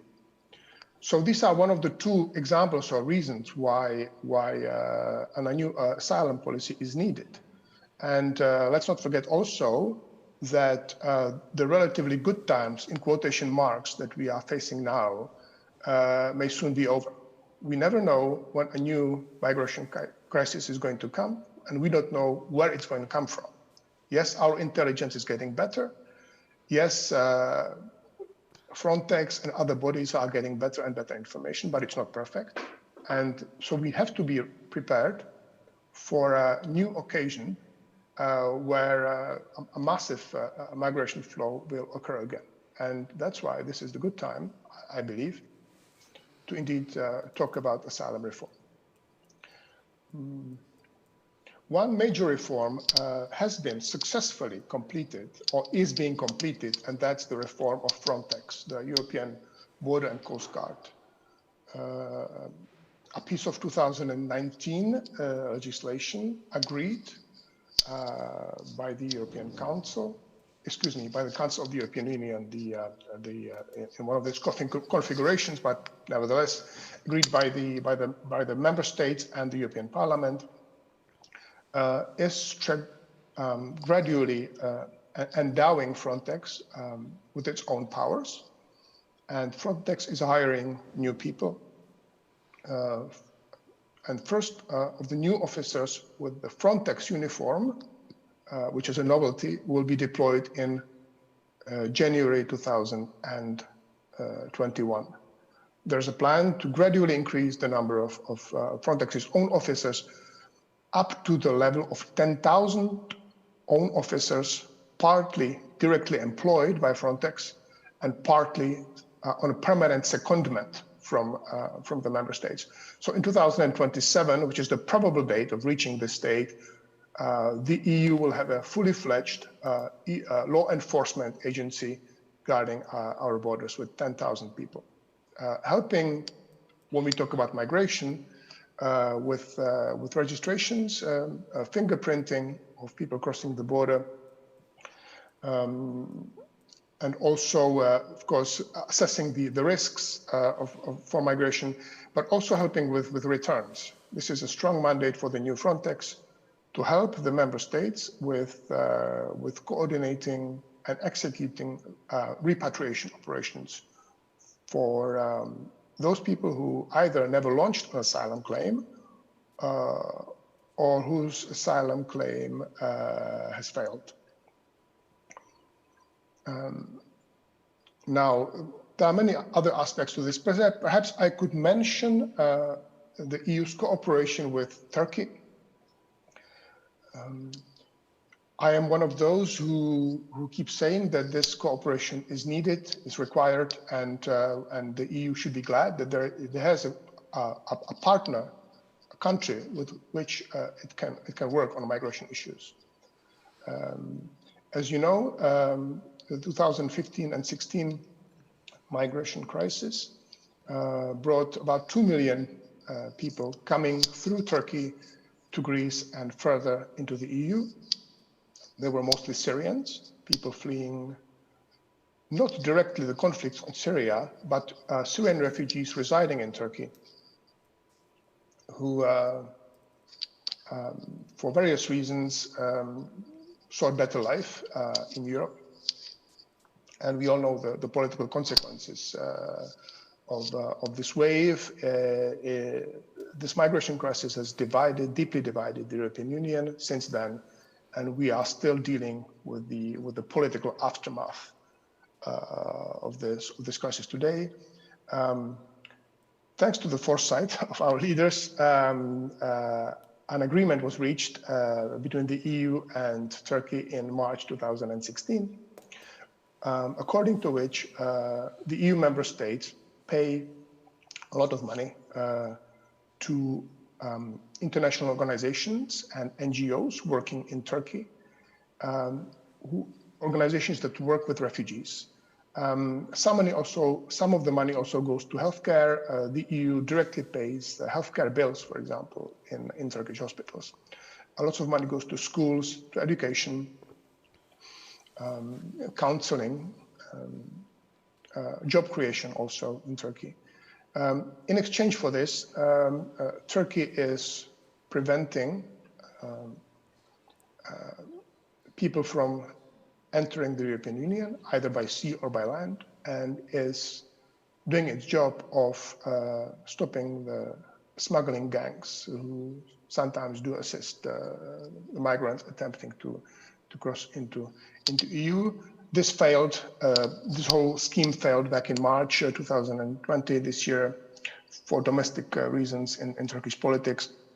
But I believe thanks to the decisive response from the European Union and the Greek government, Turkey was shown its limits.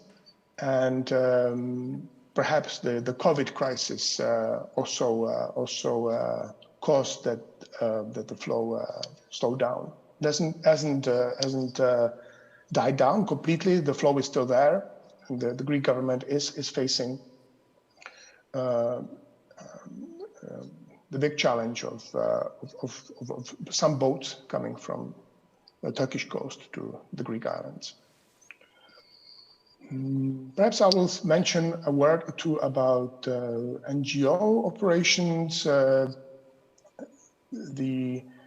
The issue of charity boats. sometimes with Germany as a flag state, sometimes Norway, sometimes the Netherlands, sometimes Spain, boats who operate in the Mediterranean. Typically it's the central Mediterranean, close to the Libyan coast, and save people who try to cross from Libya and newly also from Tunisia into Europe. This is morally, this is an extremely difficult issue. We could discuss it for hours. There are no black and white answers here. And arguing whether it's right for those NGOs to save people, bring them into the EU, it's, as I said, it's a morally difficult proposition. There are many different sides to it. I just want to say that the NGO operations and their intensity varies in time. The number of boats, NGO boats, the kind of boats that are there always changes. And last year, there was an Italian piece of statistics published. And it showed that, contrary to some years ago, only about 25% of the rescues of irregular arrivals into Italy were by NGOs. Most of the arrivals were surprisingly through direct arrival. So people getting on a boat in Libya or Tunisia without any smugglers, perhaps with some assistance of somebody, we don't always know, but directly making their way into Italy. That's the new mode of irregular migration from Libya and Tunisia. And let's also not forget that sometimes it is commercial boats, tankers, tourist boats also, fishing boats, which are caught up in the search and rescue problems. They are directed by a center in Rome, for example, to save a dinghy which is in distress. They have to, by international law, come to the rescue. They have to fish people out of the sea, although they are often not prepared to do that. Of course, the commercial operation that they are handling is halted. And then they often face the problem of where to disembark the migrants, and they are getting no clear instructions. I believe in the long run, we have to make the Mediterranean Sea fully controlled by governments in Southern Europe and North Africa working together, preventing irregular departures completely, which to me is the best way of handling the problem, and saving those who do make it anyway, bring them to a safe port, which is easy to say and more difficult to handle. And I think I will stop here, and we'll see how the discussion develops. Perfect. Thank you very much, Reid, for your introductory remarks. That was a very good overview, putting us to the context and emphasizing also some of the topics still being discussed when it comes to irregular migration. Now I would like to give the floor to Jan, who will give us his more, let's say, Central European or Polish perspective, looking perhaps more on the return side of the issue. Jan, please, the floor is yours. Thank you, Radko, for having me, and welcome. Thank you for great introductory remarks, Mr. Novotny. I agree with part of them. Mostly I agree with what you are saying. But I would like to focus now on a Central European perspective. Why we have, it's not now something not known that European countries, especially Eastern European countries, especially Visegrad Group, rejected the proposal of reform. And I would like to focus on return policies because, in my opinion, it is a key element for eventual success or failure of the new European Union proposal. And I would like to focus first on FRONTEX data to show why I believe so. To speak about the whole spectrum of irregular migration, we should not only be concerned on this irregular border crossing, illegal border crossing, but also on other data mentioned by FRONTEX for 2019. That means illegal stay and refusal of entry. And as Mr. Novotný said before, illegal border crossings reached lowest point since 2013 or even earlier.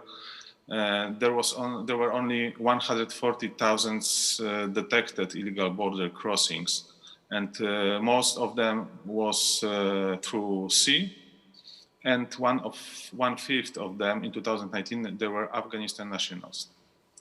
And whereas we have seen a decrease of illegal crossings, the legal stay detected by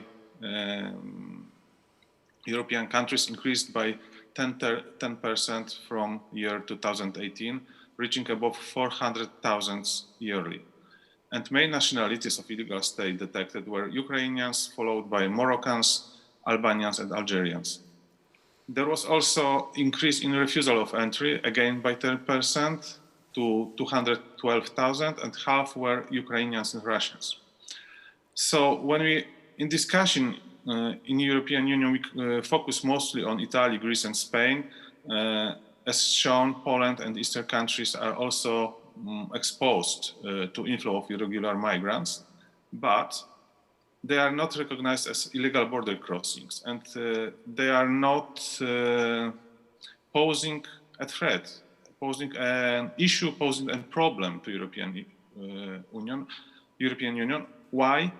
Because the agreements and procedures of return with those countries are efficient, successful, and they are working well, because those countries are connected somehow to the European Union, and like Ukraine, Albania, and Georgia, they have relation and interest to cooperate with European Union. And this is the last part of FRONTEX report I would like to focus. It's written decisions that there were 300,000, and 11% to Ukraine, 8% to Morocco, 6% to Afghanistan. However, the successful return on the total level of European Union was like 45% of those decisions. So this is relatively high success rate. It was better than before, but it was due to returns to Ukraine, Albania, Georgia. Returns to Morocco were on the, let's say, average level of the whole EU, but returns to Afghanistan, Pakistan, Turkey, Iraq, Syria, and Bangladesh were below average. It's between 5% to 30%. And it brings us to European Commission proposal, because successful returns are the most crucial and at the same, the weakest part of the reform. And well, not to say that Eastern European countries say that all this, the whole proposal of European Union is unacceptable, because there were certain points that were applauded by those countries, like faster border procedures, pre-screening process, increased cooperation between countries, common information systems, also increased control of employment legality, and increased number of border offices.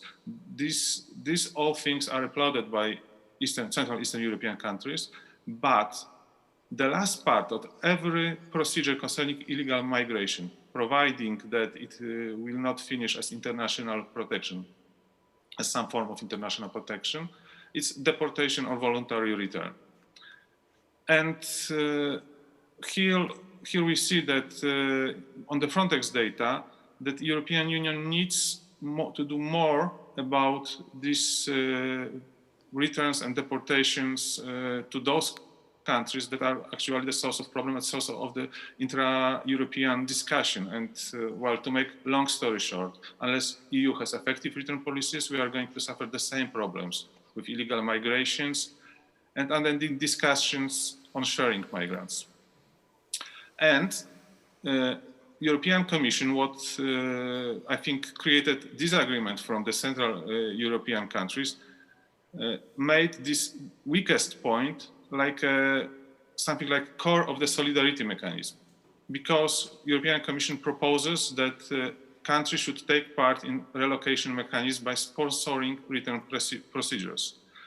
So countries of Visegrad Group and also Austria emphasized rightly that because of this inefficiency of return procedures, this elastic solidarity mechanism de facto is forced relocation mechanism, because after 8 months, according to the proposal,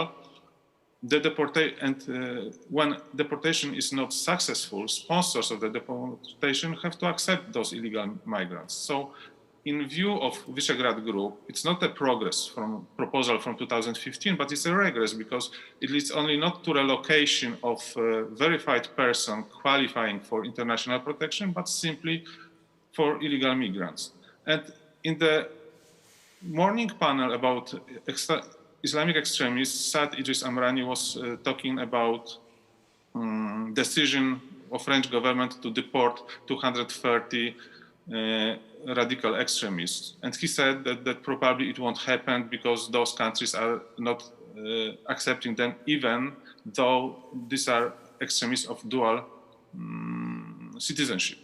So it shows that also services in those countries are not sure about the successful return policies. So this is one point. Other point is that we see this in Poland, that anyway, those migrants are mostly heading toward the West. It is because it's a huge part of migration is a chain migration. So those Western countries who are for certain years profiting from, let's say, economic development stimulated by imported migration, post-colonial relations and profitable economic relations with countries of origin created minorities groups that are attracting, there are pull factors for migrants. And we see that in example with Chechen migrants that were in 90,000 people accepted by Poland, but they are mostly now in France and in Germany and in Austria. And I know that those countries using Dublin procedures are trying to send them back to Poland, but it's not so easy because they are opposing that and they are playing different, what is legally possible to stay in those countries. And our countries are asking how we have to keep those immigrants from going back to Western countries. We cannot imprison them. So it is one of the points, and we cannot also provide them the all social support it is given in rich countries. So that's the point. But also it's other thing, let's say frankly and simply, because in previous panel there was also mentioned xenophobia and Islamophobia or something. Seeing what happens in European Union, in the Western European countries, our leaders say that, and it is accepted by most of the population, that we don't want the same problems. We don't want, like Saad Idris Amrani, to think how to deport 230 radical extremists. Of course, we know that all migrants are not radicals, etc. Yes, but well, the problem is coming with migrants finally, or not integrated migrants in the next generations. Yes, to be precise. So first thing to reform common European asylum system up to us is to not decide on sharing mechanism, not declare quickened procedures, but also create effective return agreements with other countries. I think this works better. So I will finish here with Eastern European perspective. Okay, thank you very much, Jan, for your introductory remarks. You are definitely emphasizing and underlining one of the topics of discussion, not only here in Central Europe, but which is a point of concern in other countries as well. now I would like to come back to Jan to actually ask on this question of returns, but in between I would like to encourage our viewers, our participants on the YouTube channel to ask questions. You can use the chat which is provided next to the viewing window, and you can post your questions which we will integrate into our discussion. And now back to Vít Novotný. I would like to ask you about the FRONTEX and its role in the strategic thinking about the new migration and asylum reform, or let's say the asylum package. Put forward by the Commission. Do you see there an interaction or linkage between the already agreed and right now being implemented reform and, let's say, reinforcement of the FRONTEX, the European Border and Coast Guard Agency, which will have the role of supporting returns and should actually effectively be making return more effective. And on the other side, this new asylum reform package. How are these two connected in your view, and how this new return obligations, which are mentioned in the asylum package, will be linked or could be linked to the role of FRONTEX? So thank you, Radko. And I just want to say that FRONTEX reform is already ongoing. It is not part of the new pact, the set of proposals, because that the border management part of migration reforms is already happening. FRONTEX is playing a major role in the new pact proposals. I will briefly speak about the question of returns here. The question of returns has been a perennial problem for the member states and the European Union. We have to realize that the EU as such cannot return anybody anywhere. It is each member state who decides on an asylum claim, and it's the member state which issues a return decision, which it then should execute. Agencies such as FRONTEX increasingly are being the role to assist that member state with executing the return decision. This has been so for several years. And the new 2019 reforms are giving FRONTEX even stronger powers in assisting each member state in executing return. Now, what are the problems with those returns or repatriations? Yes, the first one is sometimes we don't know the nationality of the person to be returned. The passport has somehow been lost on the way. It happens quite often. Another one is that the passport exists, but the country of origin doesn't recognize that passport or says it doesn't recognize it. Third one is it recognizes the passport, but it won't tag that person anyway. It just refuses to cooperate. Sometimes, despite the existence of a readmission agreement, either by the European Union with that country, say Bangladesh, or by a bilateral agreement between the member state and that country. So once people enter the European Union in an irregular manner, it becomes sometimes extremely difficult to send them anywhere. And FRONTEX is meant to assist with this.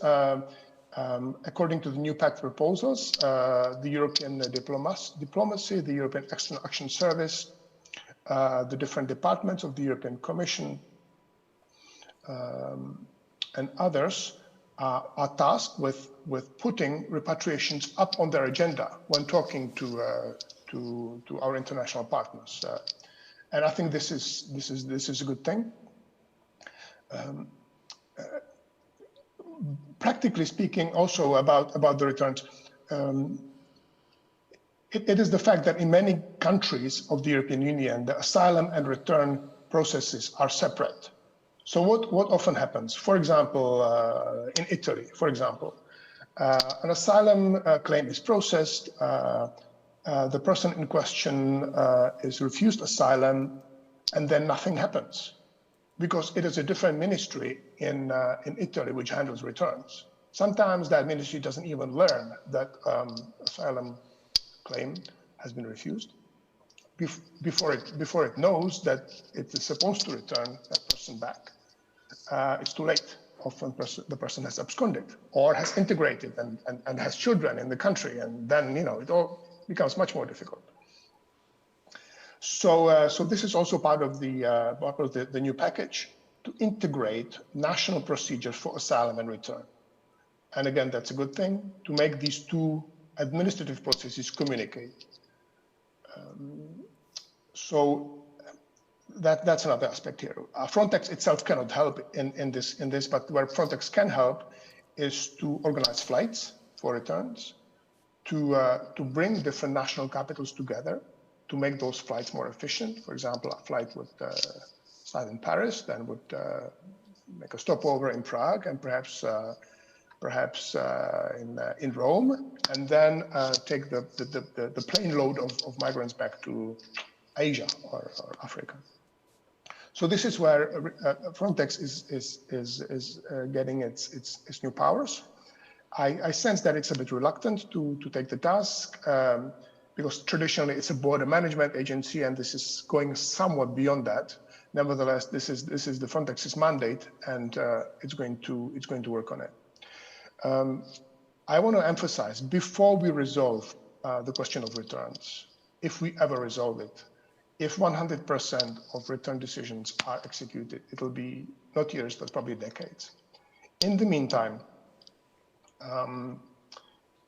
we have to work together, and we have to realize that there will be individuals on the European Union soil whose asylum claim has been rejected, who never applied for asylum, who just overstayed their visas, have no legal right to stay here, but they have to stay somewhere. And I think this is where the return sponsorship idea comes from. And I do have sympathy with the likes of Greece and Italy, who ask for not helicopters, not blankets, not fingerprinting machines, but for other countries to take the humans. And this is where the problem is. And I think what I find positive is that the Visegrad 4, Austria, and the Baltic states did not throw the new pact proposals off the table. They all said, every one of them, that they will negotiate about the package, which I find a positive sign. And I take it also as a recognition that they cannot simply say, hands off, solidarity, that's not our problem. We have to work with third countries. We have to do better returns. We have to guard our borders better, and so on and so on. The usual line of arguments, without constructively contributing to resolving the question of solidarity. Mm-hmm. Thank you very much, Vít, for your analysis of the return aspect of the package, of the pact. Jan, I would like to ask you where you see some deficiencies, some limits of the return aspect. In your view, how could the EU asylum policy or the migration pact be made more effective when it comes to returns? What is the best way how to increase the return rate of illegally staying people from the European Union? Thank you, Radko. You are asking me about the solution of the problem, of the very complicated and long time problem. But well, I don't want to withdraw from that because, well, first maybe we should focus that nobody expects 100% efficiency, yes, but you know, 10-30% is much less than expected. Second, we see that in certain examples, we see that countries that have relations, as Mr. Novotny said, that we don't have, that there is no European Union relation between countries of origin, but certain countries of member states with countries of origin. We can see that in example, cooperation of Spain and Morocco is more efficient because they, in past year, I think that they made a deal with Morocco to accept 50,000 migrants from Mali back who came to Spain by Morocco. And I cannot see that Poland or Czech Republic will have any leverage over Libya or Tunisia to have this return work better. So, well, we don't want to withdraw from the solidarity, but well, we would like to have this solidarity in solving the problem, not solidarity in sharing the problem. Yes, because it's just that the mechanism also can, if not assisted with other things, can also create the pull factor, because people are start leaving Italy, Greece, and Spain and moving toward destination countries, not in the irregular secondary movement, but in some organized movement. So for me, we should well focus on, let's say, negotiation and using leverage. Somehow it works with Turkey, and Turkey is, even if Turkey is trying to blackmail European Union with migrants, we can manage and show the limits. And you know, it's a deal to pay neighbor countries to stop migration, because it is more efficient, let's say, less expensive than having all these migrant procedures in European Union. So that's one point. Second, we really should focus on these hotspots. Yes, we are talking about hotspots for a few years already, but still we won't succeed. And well, that's, for me, it's difficult. I don't know that nobody wants the problem, but on a certain level, European Union is kind of, well, let's say, global power. It looks really strange that it cannot execute that in its neighborhood. I think that those are two main points to work this, because to have it working, because otherwise we just only sharing, and then we will start seeing people moving out of Poland, Czech Republic, Hungary to the Western countries. Anyway. Mm-hmm. All right. Thank you, Jan. Actually, the hotspots or migration centers or even return centers outside EU territory, that was one of the proposals which was circulated and discussed at past Home Affairs events. So now I would like to ask again Vít whether this topic has in any way was discussed, elaborated in Brussels circles, either by the policymakers, experts, or even the capitals, to your knowledge, the issue of return centers, but maybe hotspots and their usage in more general way. Thank you. Yeah, thanks for the question, Radko. Yes, this idea of some kind of migration centers or return centers outside the EU territory, it was discussed even by prime ministers of the EU up to about June, July 2018. There were high-level efforts to make this idea work, of somehow perhaps process asylum claims, perhaps disembark rescued migrants. The purposes were never completely clarified, I must emphasize. But somehow aid migration management by concentrating groups of migrants in locations outside the EU territory. Different countries were approached through diplomatic channels. I know of Albania, I know of Egypt, Tunisia, Morocco. And some countries were mentioned in council communiques even, for example, Egypt was, as a potential country to host such centers. It is no secret that every and single country that was approached by EU diplomats and also sometimes by national diplomats, for example, the Austrian Chancellor Kurz, each and every one of them, of these countries said no, and the discussion didn't last very long. Why? Looking after migrants heading to the EU is no more popular in Tunisia or Egypt than it is in Greece. And although the countries in the EU neighborhood are not typically full-fledged democracies, their rulers nevertheless have some sort of obligation to their own constituents, and they understand the word popularity. So, hosting a center, a migrant processing center for the European Union was not exactly the winning ticket for that politician, prime minister, president, king, whoever.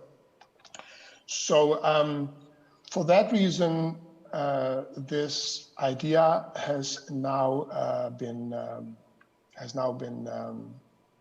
put to the side. There are no more hopes that this is going to work, and this idea does not appear in the new pact, in the proposals. When Margaritis Skinas was asked about this, he gave a very clear answer. We do not have a single partner to work on this with us. So I think realistically we should forget about this. It's not going to happen. And what is much more realistic is to prevent the departures where we can. Sometimes we can't, but where we can, we should prevent departures from North Africa as well as from Turkey. And when people do arrive through irregular channels, by boat or by land, then the answer should be, as it is in the new package, to conduct the so-called border asylum procedures. So for nationals of those countries who come with a passport of a country where asylum claims are usually not recognized by the European Union, the threshold is 20% according to the current statistics. So let's say if you come from Bangladesh, you somehow make it through Turkey to the Greek border. It is known that many Bangladeshi asylum claims are unsuccessful. So you will go through directly to the border procedure and an expedited legal process, which is more likely to end in you being repatriated to Bangladesh, if Bangladesh takes you. So the border procedure is something that has existed on the books of the EU member states. It's not been widely used. The proposal now of the Commission is to use it more widely with EU support. But many questions remain. Will those border procedures indeed be conducted within the 12 weeks, if I remember correctly, as set out in the proposals? What happens if the border procedure is not conducted within that given time limit? Will the people undergoing the border procedure be detained? Some of those questions are not being answered in the new proposals. I happened to have a debate with Margaritis Skinas last week. I asked him about this. He said the question of detention will be up to the member states. So the European Commission doesn't mandate doesn't oblige a member state to detain a person or not. There are parameters and there are regulations for this, but the individual decision will always be made by the national authorities in question. So back to your original point, Radko, hotspots outside the EU seem to be a no-go direction, and we have to look for other methods to stem and prevent irregular migration. Mm-hmm. Thank you, Jan. Thank you, Vít. And now I would like to move to Jan, sorry, with the same question.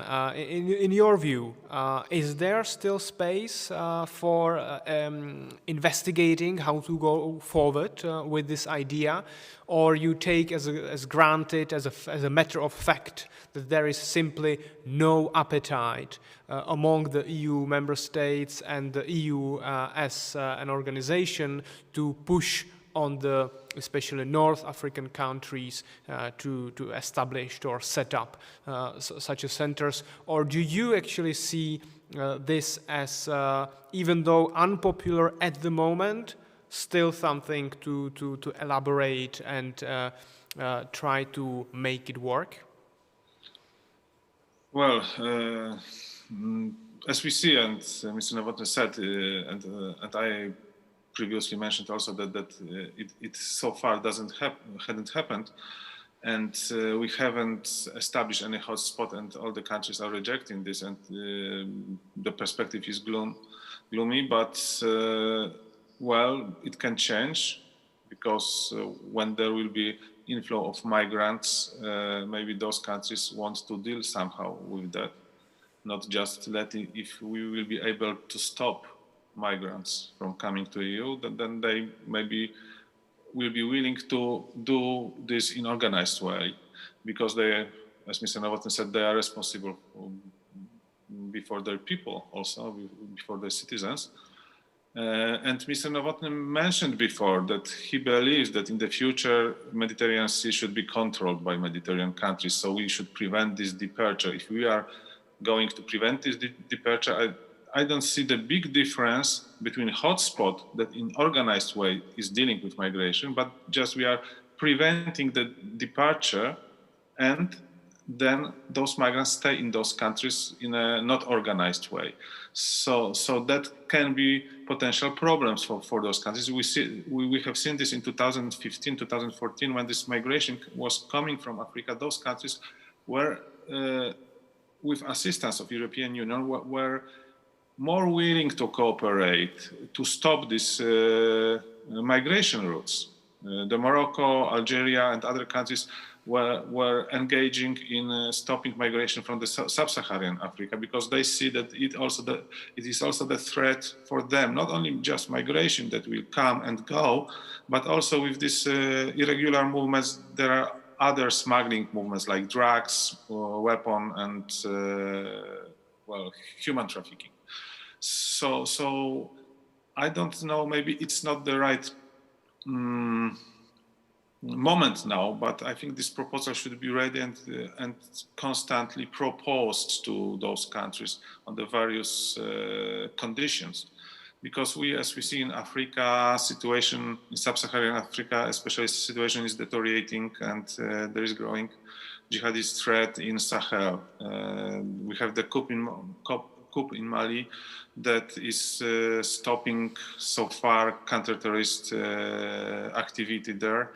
We are having Central African province of Islamic State that is being created and mostly destabilizing Mozambique, Cabo Delgado province, and we have stalemate in Libya. That is very good for Turkey and Russia, because they are controlling their parts of Libya governments. And for EU, it would be better that one final state would be created, that we can finally deal with them to, in example, stop migration. And probably Turkey and Russia, they do not want that situation. They will keep probably frozen conflict that poses for us danger. So we see that maybe in the future various governments will change their position. But well, so far it's difficult, yeah. Mm-hmm. I think that Wójt wanted to engage, please. Yeah, thanks. Thanks, Jan. Just to reply to what you said, I think yes, we have to distinguish two things. Working with third countries on migration. One is migrant processing centers or hotspots. The other thing is working with the country as a whole. So it's the second model, the latter model, where the EU has had successes. The EU-Turkey deal is a major success of this idea.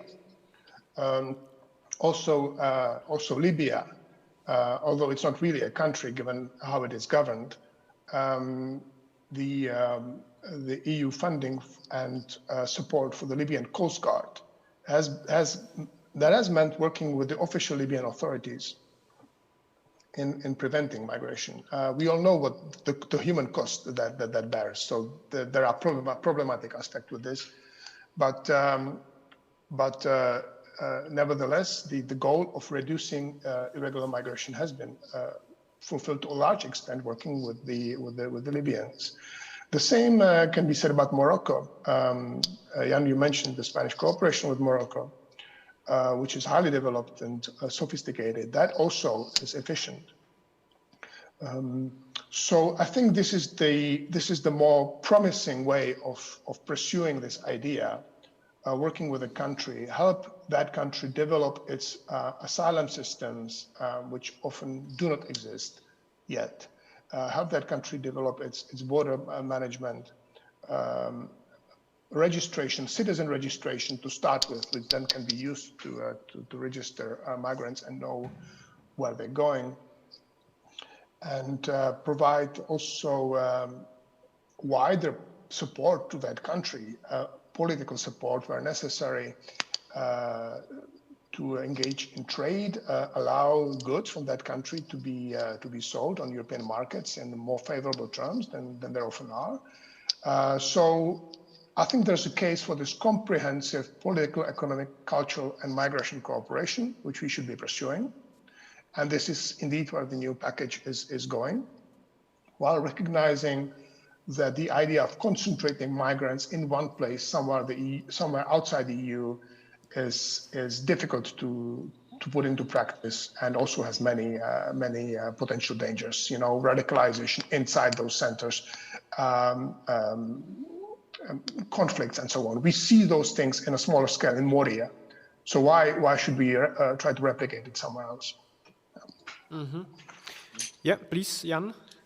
Well, thank you that you are also mentioning Morocco, because according to recent reports, this is a kind of a, let's say, success story, because it's economically developing. It's mostly in the French chains of values, but with interest of China and also growing interest of European Union and Arab states investment, we see that stability, economic progress, and political changes. Also, maybe Morocco is not necessarily democratic country, but when EU would engage with such countries in their development and will give also some access to the market, because we are hearing that EU is considering to unfreeze the negotiation with Morocco about increased cooperation and increased market relations,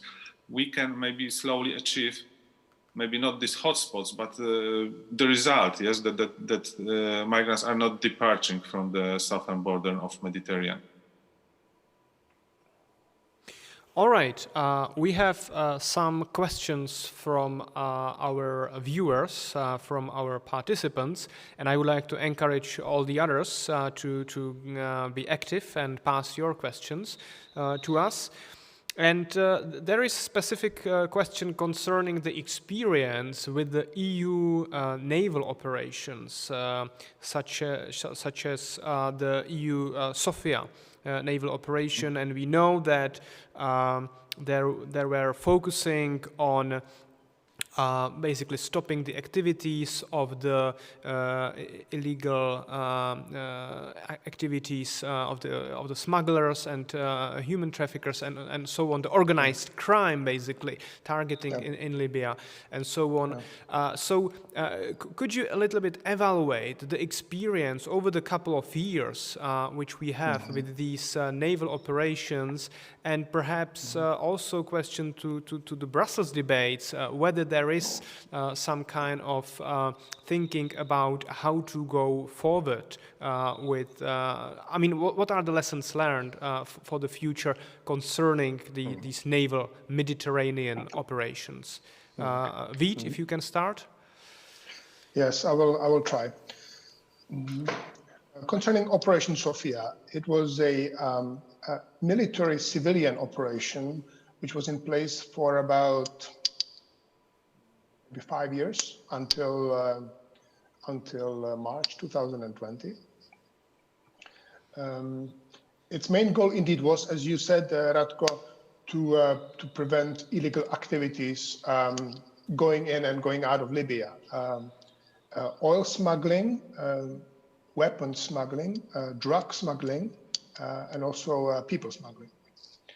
The operation was a brainchild of the Italian government, was also spearheaded by the then High Representative Mogherini. And it was to provide some kind of a replacement for a previous Operation Mare Nostrum, which was operated in the central Mediterranean. It was also the EU response, part of the EU response to the conflict, the civil conflict in Libya. The mandate of this operation changed several times. A lot of interests were involved, and the different EU member states had a different idea of how the operation should be run and what exact purpose it should serve.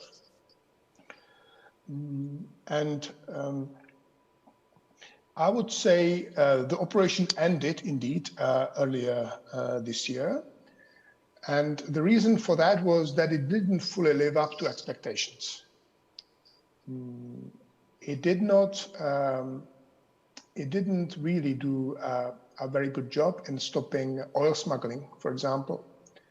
And it had a limited success in stopping smuggling of weapons. Somehow the operation was not very efficient. It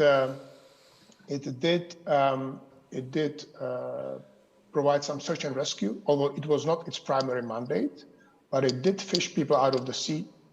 And that proved to be a source of further conflict. Because if there are member state ships out there in the Mediterranean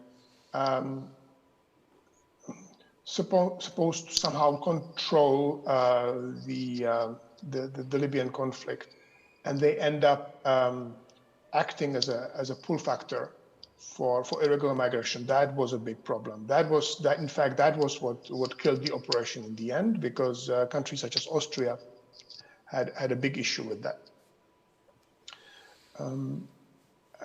Therefore, the operation was replaced with a new Operation Irini, which has a similar mandate, but has a slightly different area of operation.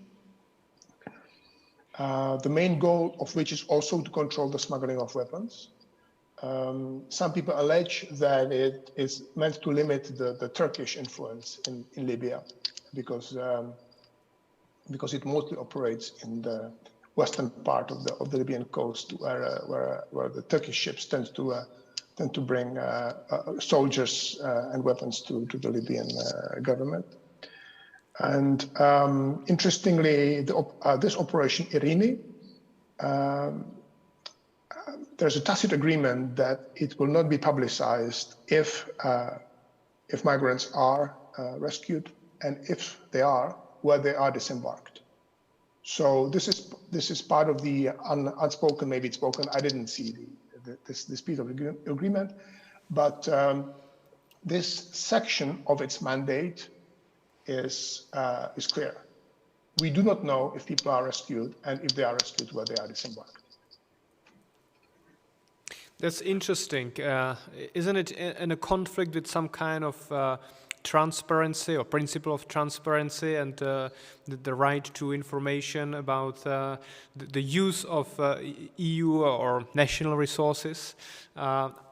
Take it just as a rhetorical question. Now let's move to Jan with the same question. What is your view about the EU naval operations, and do you have any knowledge or evaluation also about the NATO operations? Because during the migration crisis, there were also some NATO naval resources used between Greece and Turkey, and perhaps NATO could be somehow involved in this as well. So what are your views on this topic?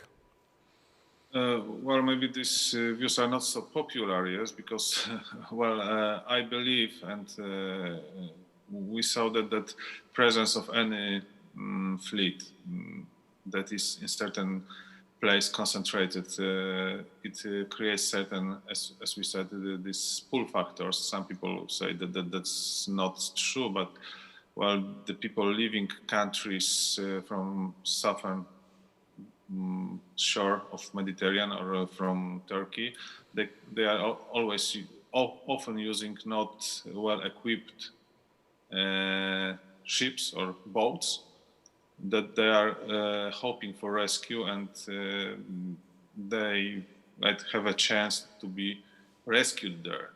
It's difficult to say if it's rescue or if it's just certain. I don't want to use strong words. Participation in the smuggling, yes, but as you said, it's first should be transparent. And second, well, I don't know anything about NATO missions, so I won't speak about the results. But I think that it all depends on where we can disembark those people. Yes, if we can return them to the shores where they started, these missions of rescue would be perfect. Perfect solution that is both humanitarian and second protects European borders. That's all I can say. All right.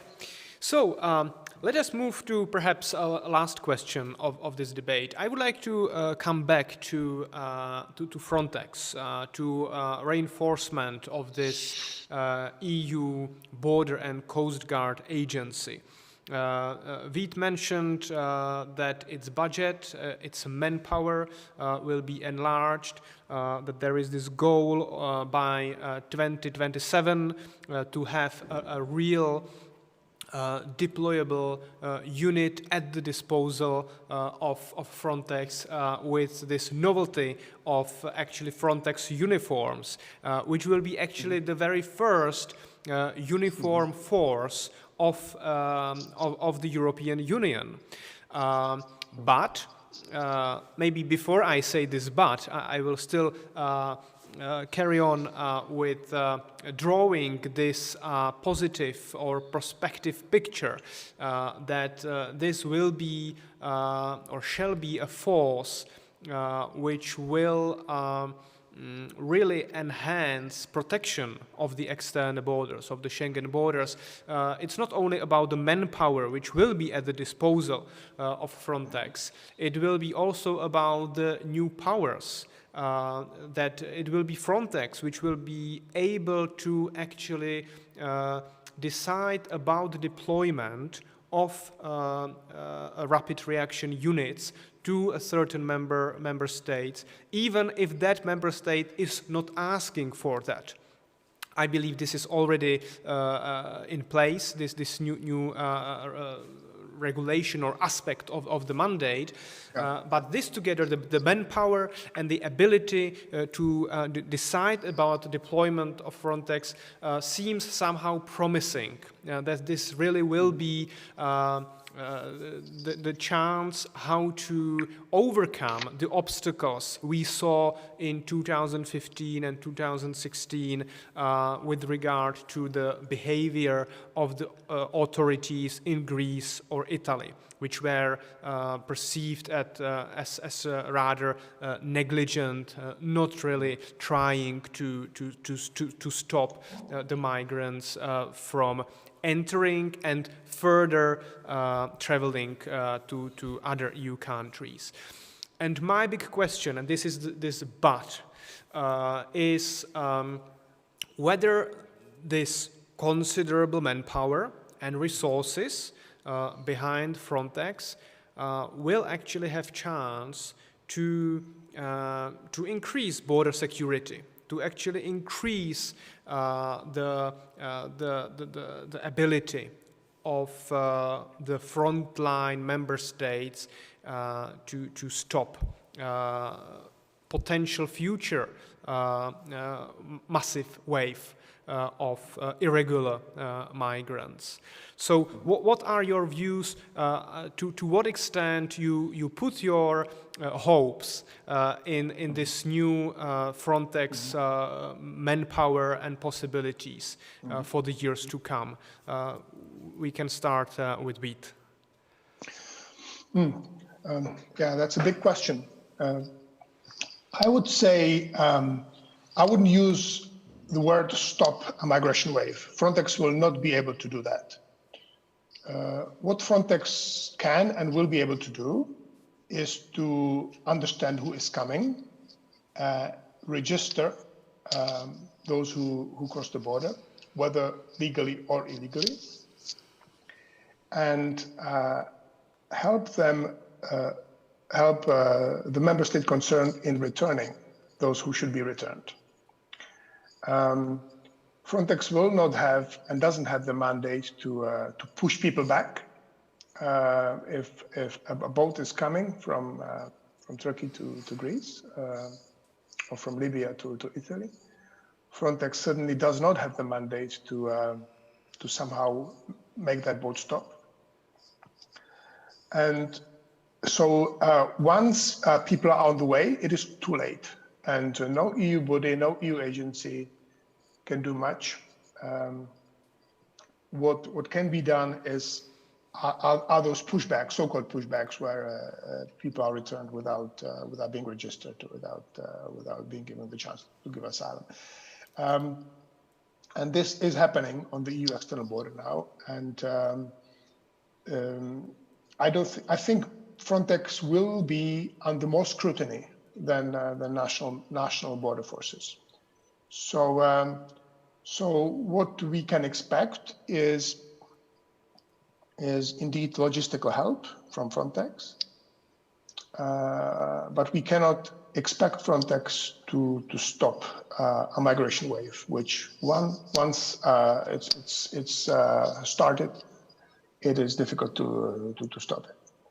And I think I'm just thinking back to March 2020, where Greek authorities correctly, in my opinion, did that stopping themselves with the assistance of Frontex, but it was the Greek officers who did not allow migrants who were coming from Turkey to Greece, and it was the correct thing.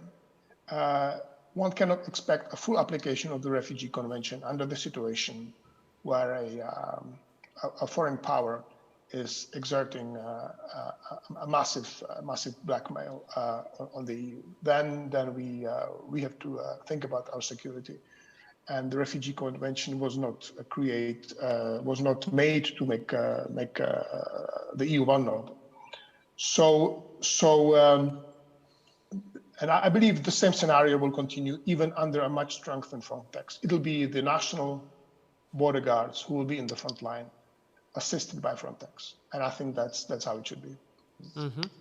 All right, thank you, Jan. What are your views? Do you think that Frontex, with its bigger powers, bigger or larger men forces, will be able to significantly help protection of the external borders? Well, I won't say much more than Mr. Novotny. I agree the first role of Frontex is to support and support national border guards.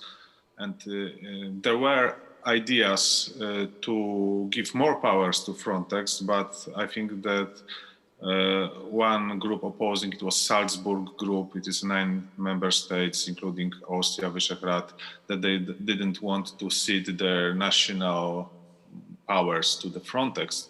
So anyway, Frontex will stay as assisting power, and it's good assisting power. Yes, with intelligence and with logistic support, it is needed in times of migratory pressure, as we have seen on Greek borders, and we have seen also support not only from Frontex that time, but also Polish and Austrian border guards were also moving to the Greece border to say, defend borders, because it was kind of foreign power aggressive act, not just only migration movement.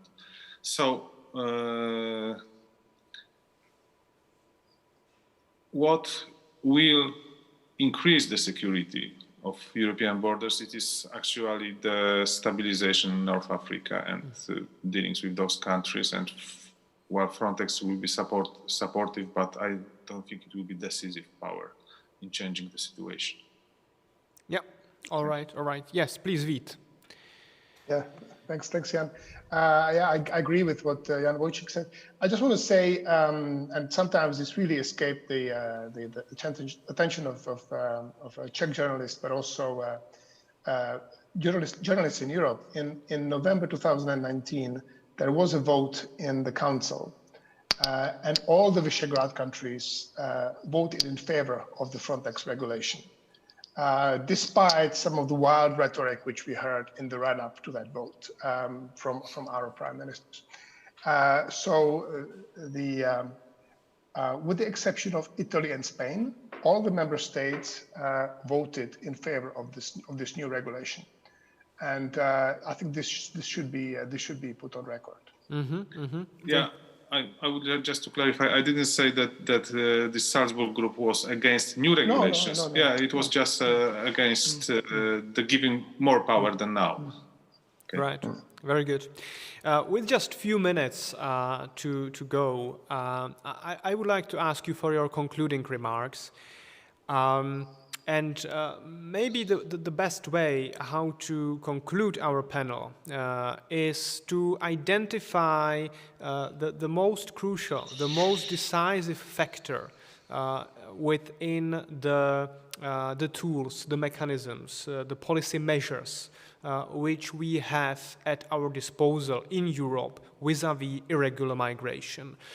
We have mentioned asylum procedures, we have mentioned returns from EU territory, we have mentioned hotspots and migration centers, we have discussed the situation at the border, the role of Frontex, we have also discussed the relations with the third countries, readmission agreements, and agreements on prevention of irregular departures.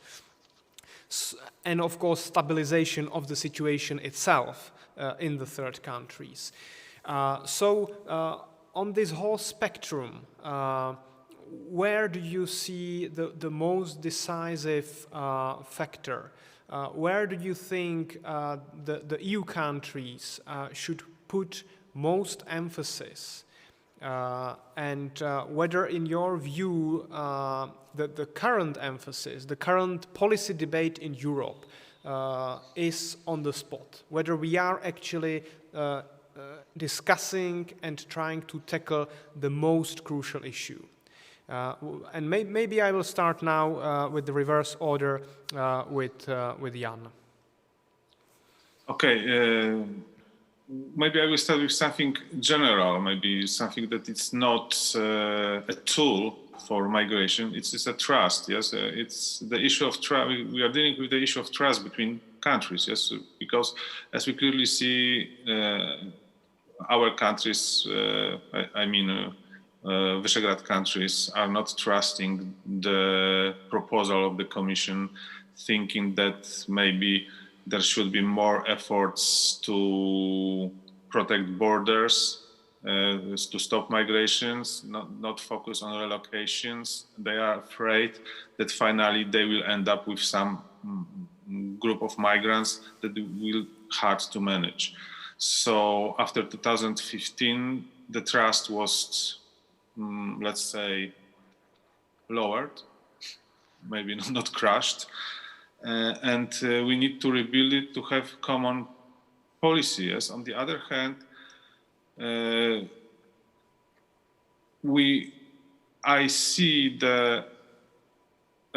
it was part of my presentation, I see the main point is the return policy. And if we see that return policy will be more efficient and the countries will see that this is some way to deal with this, they will be more open to relocation scheme and solidarity mechanism.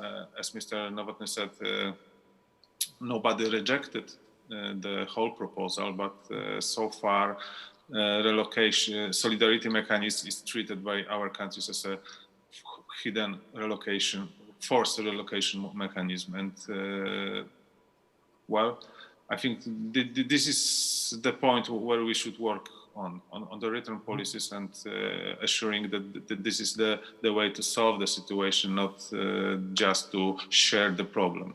Mm-hmm. All right. Thank you. Vít, please, what are your concluding remarks? Yes. Thank you. I would mostly echo what Wójcik just said.